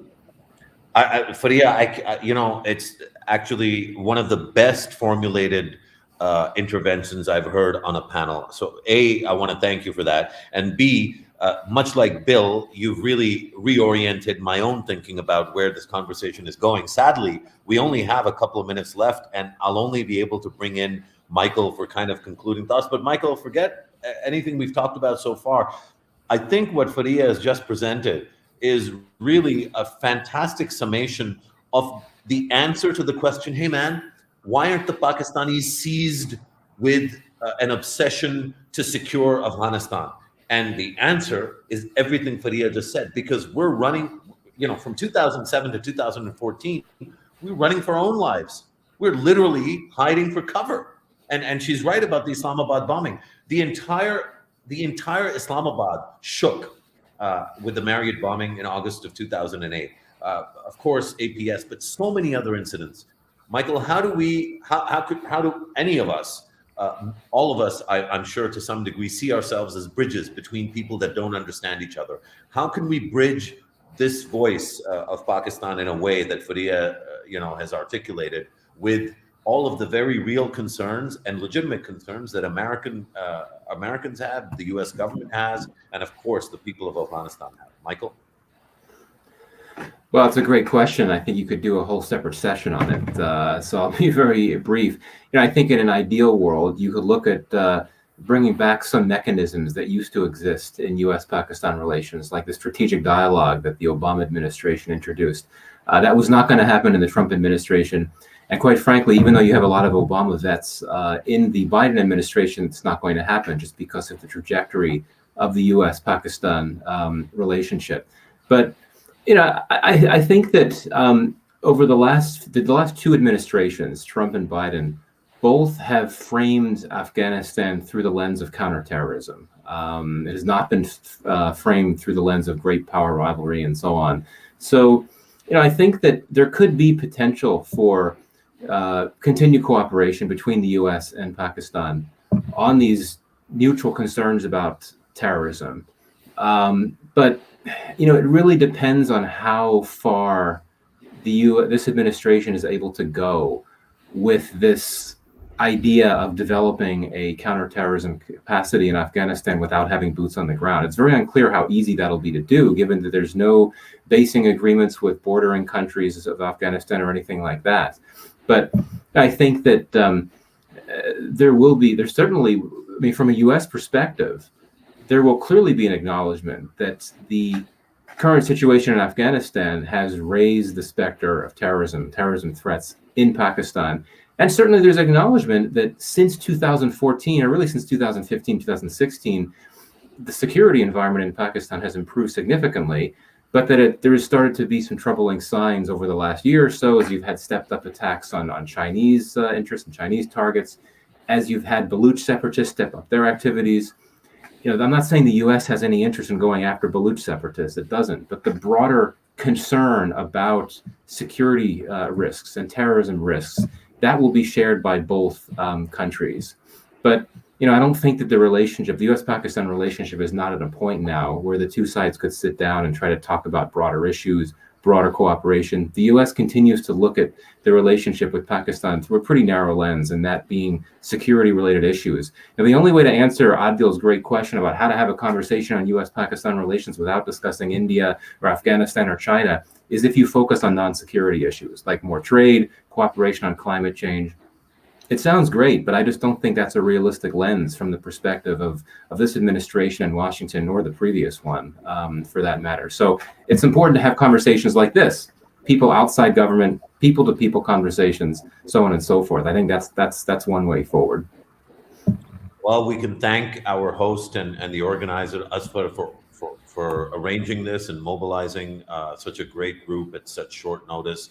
A special thanks to William Arkin, who in the early hours of the California sun, or rather the absence of the California sun, participated in the conversation. As always, Dan, it's always a pleasure to hear you. Michael, thank you for, as always, your insightful views. Dr. Adil Najam, my love for you is the stuff of legend, and it needs no words. Faria, really, I'm so grateful that you participated, and your contribution was phenomenal. Asfar, back to you. This was a great panel, and I'm grateful that I had the opportunity to moderate it. Thank you. Thank you, Musharraf. Again, a very good panel discussion. I'm especially grateful to my friends based in US because of very early morning.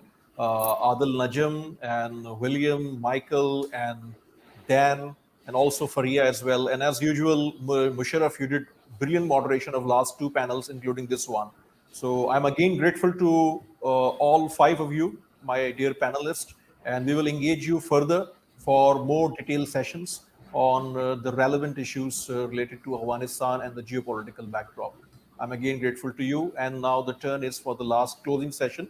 And this is actually the conversation with Ambassador Umar Samad. He was a senior advisor to Chief Executive of Afghanistan, Abdullah, from 2014 to 2016.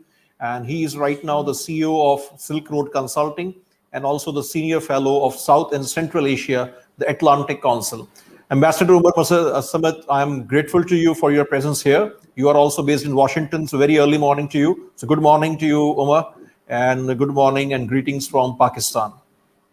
Assalamu alaikum. Thank you very much. Can you hear me? Yes, we are hearing you very clearly. And our today's moderator for this closing session is Faria Idris, who is actually the broadcast journalist, writer, and political analyst. And this is dialogue between both of you. And this is actually 30 minutes dialogue. And the topic is all about the future of Afghanistan, the current scenario, and also the overall geopolitical changes. Over to you, Faria, for this closing session for 30 minutes. Thank you, Aswar. It has been a very informative session and a very warm welcome to you, Mr. Umar Samad. We're very happy to have you here. Obviously, we are talking about an all-inclusive Afghanistan, a new Afghanistan. We're talking about new Taliban also. And you have worked with Abdullah, and he has been, according to the news, involved in this conversation that is going on about the new setup. How do you see, I'll start with this, how will you see Mr. Abdullah's role? Because there are news being spread that he may be a very active part of this new setup. Is that correct? Well, thank you again. Happy to be here with so many distinguished participants and discussants. I am sorry that I missed the first part because of early morning issues here. I tried to get up as early as I could and I did listen to the last two sessions, and I benefited quite a bit from all the insights of many of the participants that I actually personally know. In regards to your question, well, on one hand, Dr. Abdullah, ex-President Karzai, Mr. Gulbuddin Hekmatyar, Hamid Gilani, and a few other notable Afghan political personalities stayed in Kabul and are in Kabul. So obviously that made quite a difference in the fact that as the vacuum that was created for a few hours when Ashraf Ghani unexpectedly for the rest of us, we're not sure exactly how much planning went to that on his part, but abandoned Afghanistan and left the country unattended, without any word to the rest of the country and his colleagues, and took a few people with him. Obviously, there was a need initially for some of these individuals who have and continue to be active political players to raise their voice. And so if you remember, in the first few hours of uncertainty and the void that was created, ex-President Karzai, Dr. Abdullah, and Gulbuddin Hekmatyar, I'm sure in consultation with others, announced that they are still in Afghanistan, they are in Kabul, they are in touch with the population. They raised their voice to say that they wanted to play a coordinating role, expecting the Taliban to enter the city. Nobody knew exactly what decision the Taliban were going to take as they were surrounding the city. But eventually they did enter the city, and as soon as they did, the discussions started with these individuals, and their first messages to this group of Afghan politicians basically was to, first of all, reassure them and reassure their constituencies, and also reassure the general population of Kabul and other parts of the country that as far as the Taliban were concerned, there's going to be an amnesty on one hand, a general amnesty. Number two, that they they think that the war has ended. There's no more need for Afghans to fight each other. And they have reiterated that since then.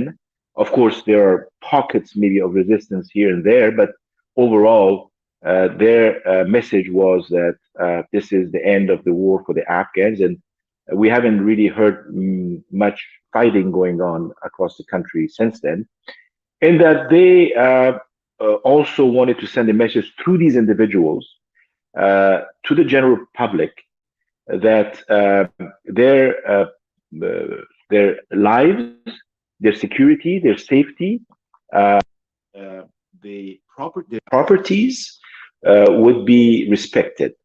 I think these gentlemen echoed those views, and they have, for the past few days now, met on several occasions with different Taliban groups, and the focus has been mainly on safety and security, because there is some angst in the population about how we'll go about bringing order. Will it be the old Taliban style order that people remember from the 1990s, or is it going to be a different style of Taliban order that they will bring to the city and the country? So that has been the main involvement of these individuals. As of yesterday, we are hearing that a larger contingent of Taliban leaders have arrived in Kabul, especially a team led by Mullah Baradar, who had left Doha a few days ago, spent a few days in Kandahar for consultations, and is now in Kabul. So the expectation now is that Mullah Baradar and the Taliban leadership team that accompanies him will now, may now, we're not certain, but we think that they may engage Afghan politicians, including the individuals we talked about, in more substantive topics and subjects, such as an initial political compensation, whether the country is going to go through any type of interim transitional period, whether there will be an interim period within which there will be discussions about the current state of governance, as well as long-term political decisions that have to be taken about a new order, both political, economic, social, and all of that, taking into account that the Taliban are now a powerful entity to consider. So we are at that stage right now. As far as these individuals and Dr. Abdullah and President Karzai and others are concerned, they have had, I think, good and friendly and respectful discussions with both the Taliban, as well as in the past day or two with members of various constituencies and communities and their leaders. Today they had meetings with members of parliament, select members of parliament, some of whom are still in Kabul, men and women who came to Abdullah's house. And Abdullah's house has sort of become the gathering point for a lot of these discussions. And from what I hear, President Karzai spends most of his time in Abdullah's home because of issues with transportation between his old residence and where Dr. Abdullah lives. They have had meetings with elders and leaders from the Panjshir Valley, which is an indication that the Taliban would like to resolve the issues that have emerged in Panjshir in terms of the announcement made by former Vice President Amrullah Saleh, and also announcements that were made by Ahmad Massoud, the son of late Ahmad Shah Massoud. And so I think they seem to want some kind of dialogue or political arrangement, if possible. We don't know exactly what might happen on that front. So I will stop here. I hope that this has given you enough food for thought on what is happening. Given us a detailed answer. So it looks like the talks are ongoing. At the same time, we are hearing talks of a new Taliban and we can see that they're taking great effort in ensuring that this is a new image. They are open to women education. They're open to women working in different sectors. As they've said, they can work as anchors, and everywhere they will be part of the government. But governing Afghanistan is a different task. We have achieved one milestone. The Taliban are there. The US is evacuated. Certain major players are out of the state. It looks like it's all people of Afghanistan who are talking about Afghanistan, and we're seeing this happening after a very long time. But then governing, you need economic aid. There are certain other factors. You need international acceptability.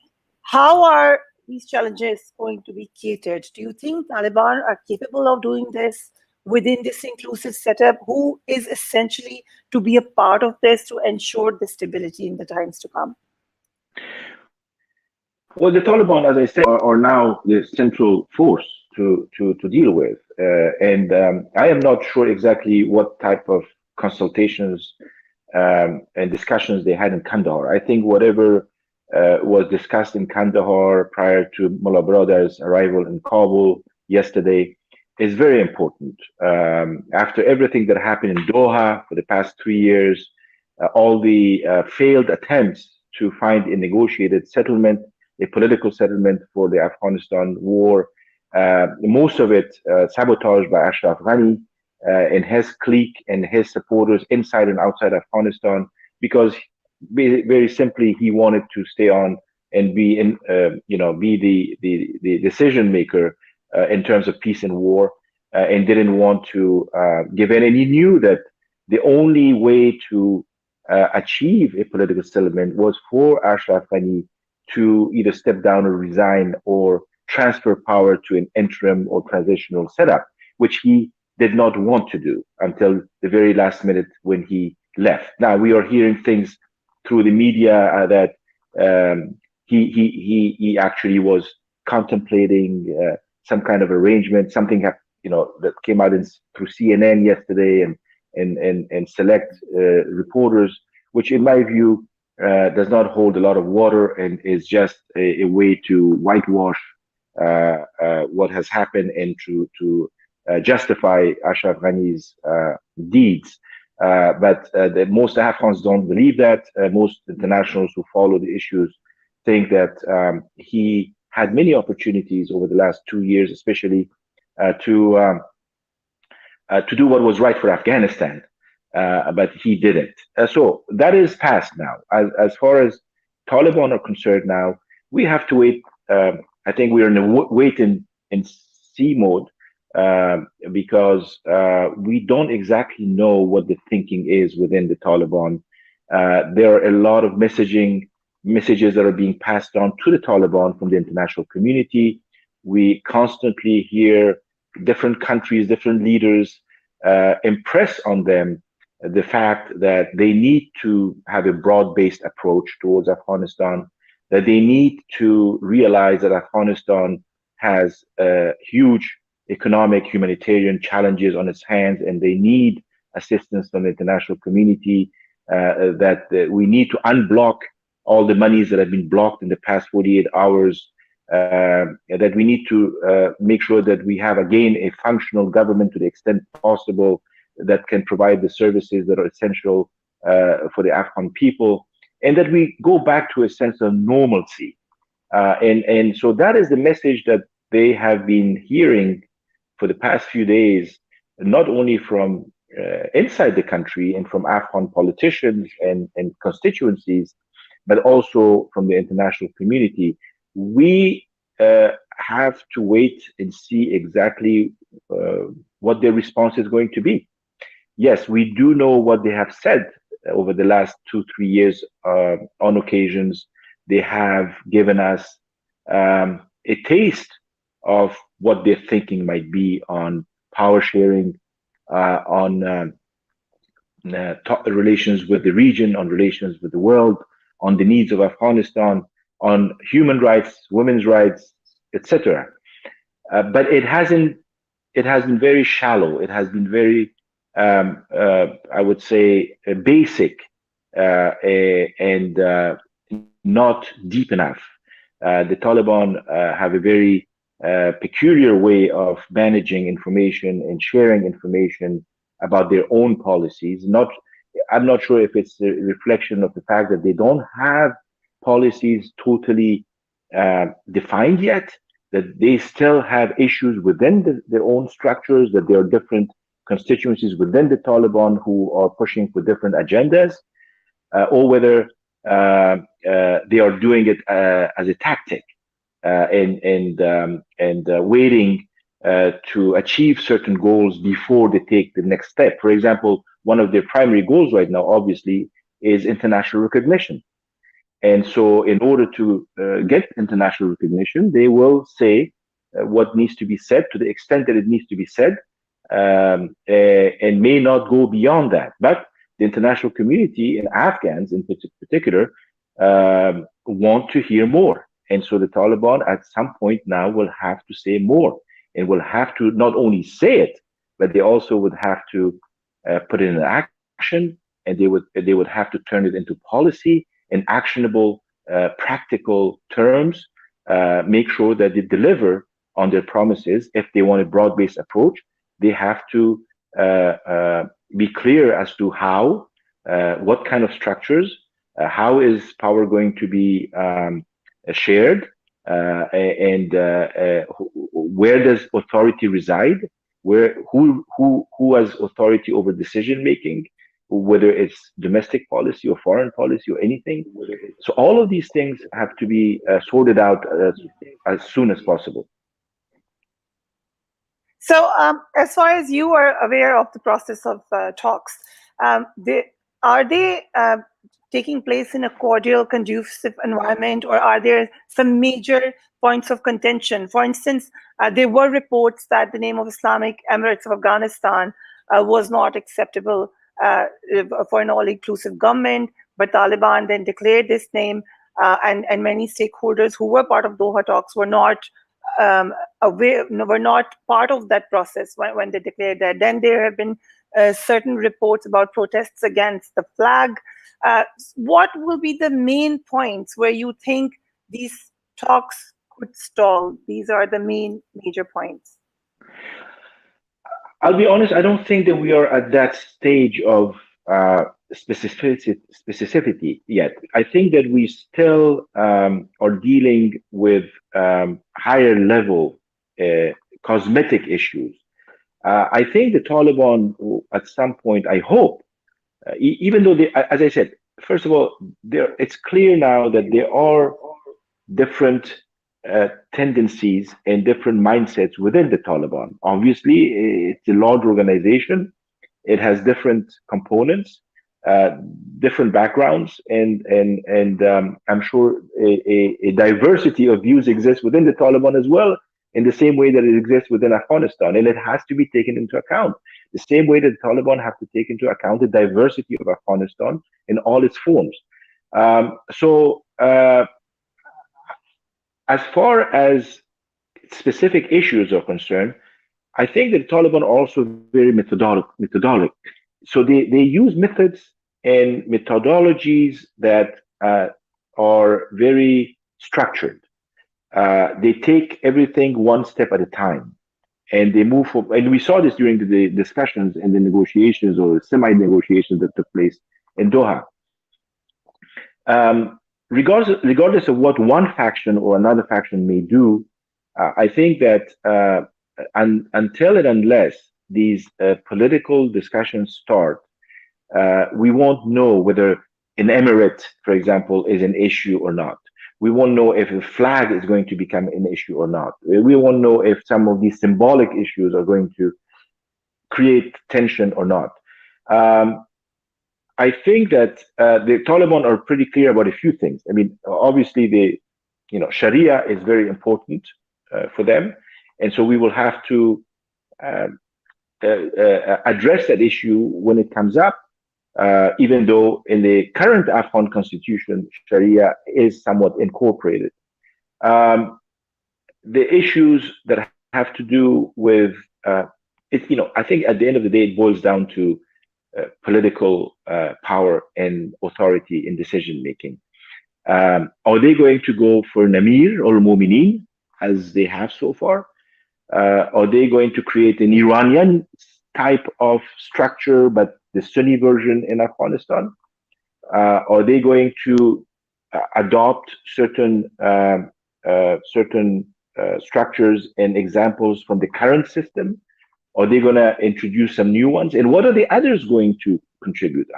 How is the rest of the political structure going to play this? And will they have enough?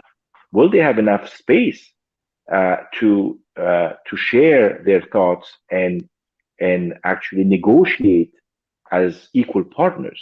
So all of these are very difficult questions that will have to be addressed soon. The other, obviously, the flip side to all of this is Taliban are not amenable to power sharing, that the Taliban would like to go back to a 1990s style monopoly of power.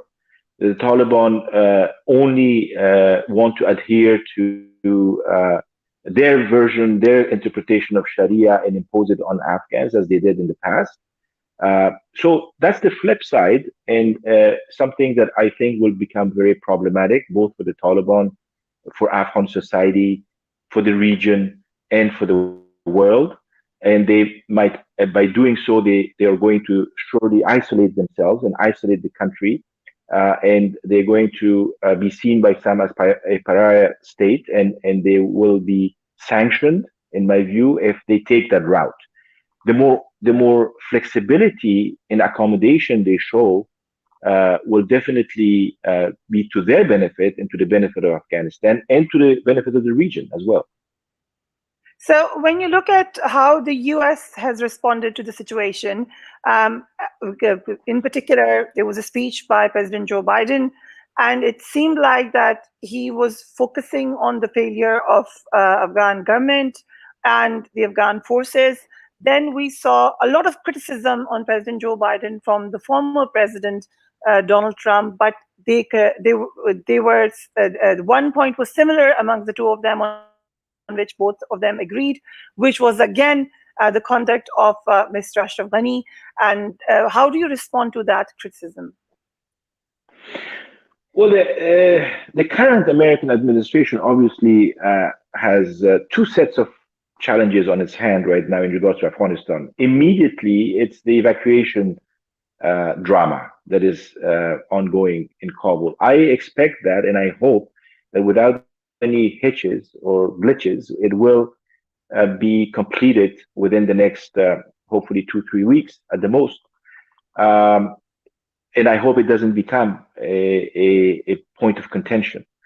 The other issue for the United States, obviously, is what to do next and how to deal once it's withdrawn, fully withdrawn from Afghanistan by either August 31st or September 11th. How to treat Afghanistan? They've already made some pronouncements and made some statements as to what they expect of the Taliban. It's the same as usual in terms of counterterrorism, their commitments and their pledges that they made within the agreement that they signed in 2020. Counterterrorism, human rights, women's rights issues, being broad-based and accommodating and inclusive as possible of other political forces and constituencies in Afghanistan, and also playing a positive role in the region and globally. So I think that's the package. And next week, the G7, I think, is going to endorse a common package. I think they're going to try to approach Afghanistan from a single vantage point, and make sure that they're unified on their approach towards Afghanistan and the Taliban from here on. So we'll see that next week through the G7. Now, the rest of the international community, of course, we're talking about the neighboring countries who have a critical role to play. and we're watching very carefully what is happening in Afghanistan. And then regional countries beyond the neighbors, and obviously other powers in Asia and Europe and others in the Arab world who have a stake in Afghanistan. There you have multiple viewpoints, and you have different dimensions of interest in policy making. So it becomes a bit more complex, and each country is going to decide for itself as to how to deal with the Taliban and with the Afghanistan issue. And the issue of recognition is going to be obviously an important one. Now, again, everything depends on how the Taliban are going to present themselves and their policies and their viewpoints to the Afghan people and to the international community over the next few days. I think that they're waiting for this evacuation problem to be resolved before they make an announcement. I think they're going to wait for all foreign troops to be out of Afghanistan before they can then announce that political negotiations, or a political dispensation, or a political setup is going to take shape. So we still have a few more days, and I'm sure that they're going to use these next few days in Kabul to have as many consultations and discussions as possible. So, Mr. Samit, you have a very good eye on Afghan issues. You've been part of this, of everything. How do you see the future of Afghanistan in the next decade? Where do you see Afghanistan? All depends on the decisions that will be made in the next few days. As I said, we have limited scenarios ahead. We have a best case scenario and worst case scenario. The case scenario is for Taliban to show flexibility and be accommodating, and to show some level of openness that they did not have in the 1990s, whilst they still maintain, their core beliefs, which have to be respected in any case. The same way that we have to respect the core beliefs of other Afghan constituencies in terms of politics and the role of religion and social and economic strategies that the country should adopt. So we have best case scenarios, and then you go down the line toward the worst case scenario, which again is a model that we experienced in the 1990s with some, maybe just a little bit of adjustment here and there, but the same kind of mindset, the same kind of worldview, the same kind of governance model that would be, I think, very hurtful for Afghanistan and would be challenging for the region and the world. So we see new development in Afghanistan, and we're mostly focused on Taliban taking charge. But there's another part to that development, which is USA leaving the region, and that is after 20 years. What are the implications of that part of the equation? Well, we others have talked about where the U.S. made mistakes and where we all, at some level, did good or bad or miscalculated the situation in Afghanistan. Especially Afghans have to also do their work, and as the U.S. and Americans will have to do theirs, Europeans and others in their neighborhood as well. I mean, even Pakistan has a lot to reevaluate in terms of the policies over the years. But I think that as far as the region is concerned, we are going to we have to again wait for what the Taliban do. I think that it has changed. It is changing regional realignment. It already has. If you go back 20 years ago, almost all countries were united in trying to bring about change in Afghanistan the way that it happened post 9/11. Over time, that approach started weakening, and it took on different forms. The longer the U.S. military presence lasted, the longer the investment in Afghanistan on the military side, the more reactions we saw from the region in different ways. Some countries started playing proxy wars again, using Afghanistan. The Americans got bogged down in a way, in a quagmire. They found out that they were taking side in an Afghan civil war situation that had not been resolved fully. And so then China obviously is not the same China that it was 20 years ago.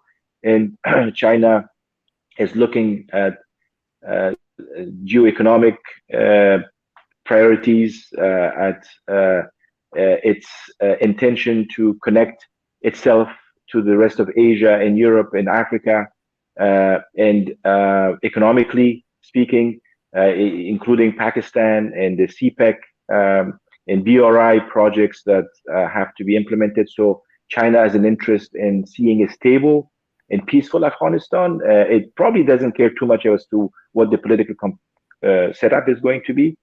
And the Russians obviously have their issues with threats that the threat assessments from the Russians in terms of terrorism and drugs is serious enough that they have shifted and have obviously had a dialogue with the Taliban for several years now. Pakistan is a very important neighbor, and we need to resolve our issues with Pakistan, I hope, as soon as possible. We need to address them. We need to find solutions to our traditional and historic issues that have created mistrust between the two countries. I know that in the past 20 years, Afghan governments have tried to do that, and Pakistani governments have tried as well, but it never went away. So that level of mistrust always existed. We need to work on that from now on. And with Iran, obviously, they have issues that have to do with America, which is no longer going to be a major player soon. And they obviously have issues that have to do with refugees, drugs, and terrorism that I think the Taliban have tried to bring up with them. And so the Taliban have actually successfully been able to engage at least the Iranians, the Russians, the Chinese, and obviously they have had good relations with Pakistan for a long time. And good relations obviously doesn't mean that they think alike on all issues or that they see eye to eye on all issues. But there are fewer problems in that regard. Thank you, Mr. Umar Samad. In particular, what you said about reevaluation of policies, we see a clear stance from Pakistan that we have reevaluated and we have learned a lot from the past, but we need to see if our regional other players are willing to do the same. But having said that, a very thought-provoking session. Thank you so much, and I'll hand over to Muhammad Asrar Hassan now. Thank you. Thank you, Ms. Faria Idris, and thank you, Ambassador Umar Samad. Thank you. Very insightful discussion and very good information for all the participants around the world. My team shared with me that a few thousand individuals participated, and numbers is still increasing. This was a very overall good conference, productive conference, very good discussions by our panelists, speakers, and also the moderator. During the inaugural session, we hosted Senator Sherry Rahman and also Dr. Shiri Mazari. And this was followed by a discussion on Pakistan's options in evolving geopolitical situation. Air Marshal Air Chief Marshal Sohail Aman, General Naib Khalid Lodi, Anleeb Abbas, Senator Anwarul Haq Kakar, Ambassador Riaz Khokar, and Salim Safi participated as panelists, while Musharraf Zaidi moderated this panel. The third session was all about the geopolitical backdrop, and this was again a very productive session with Dr.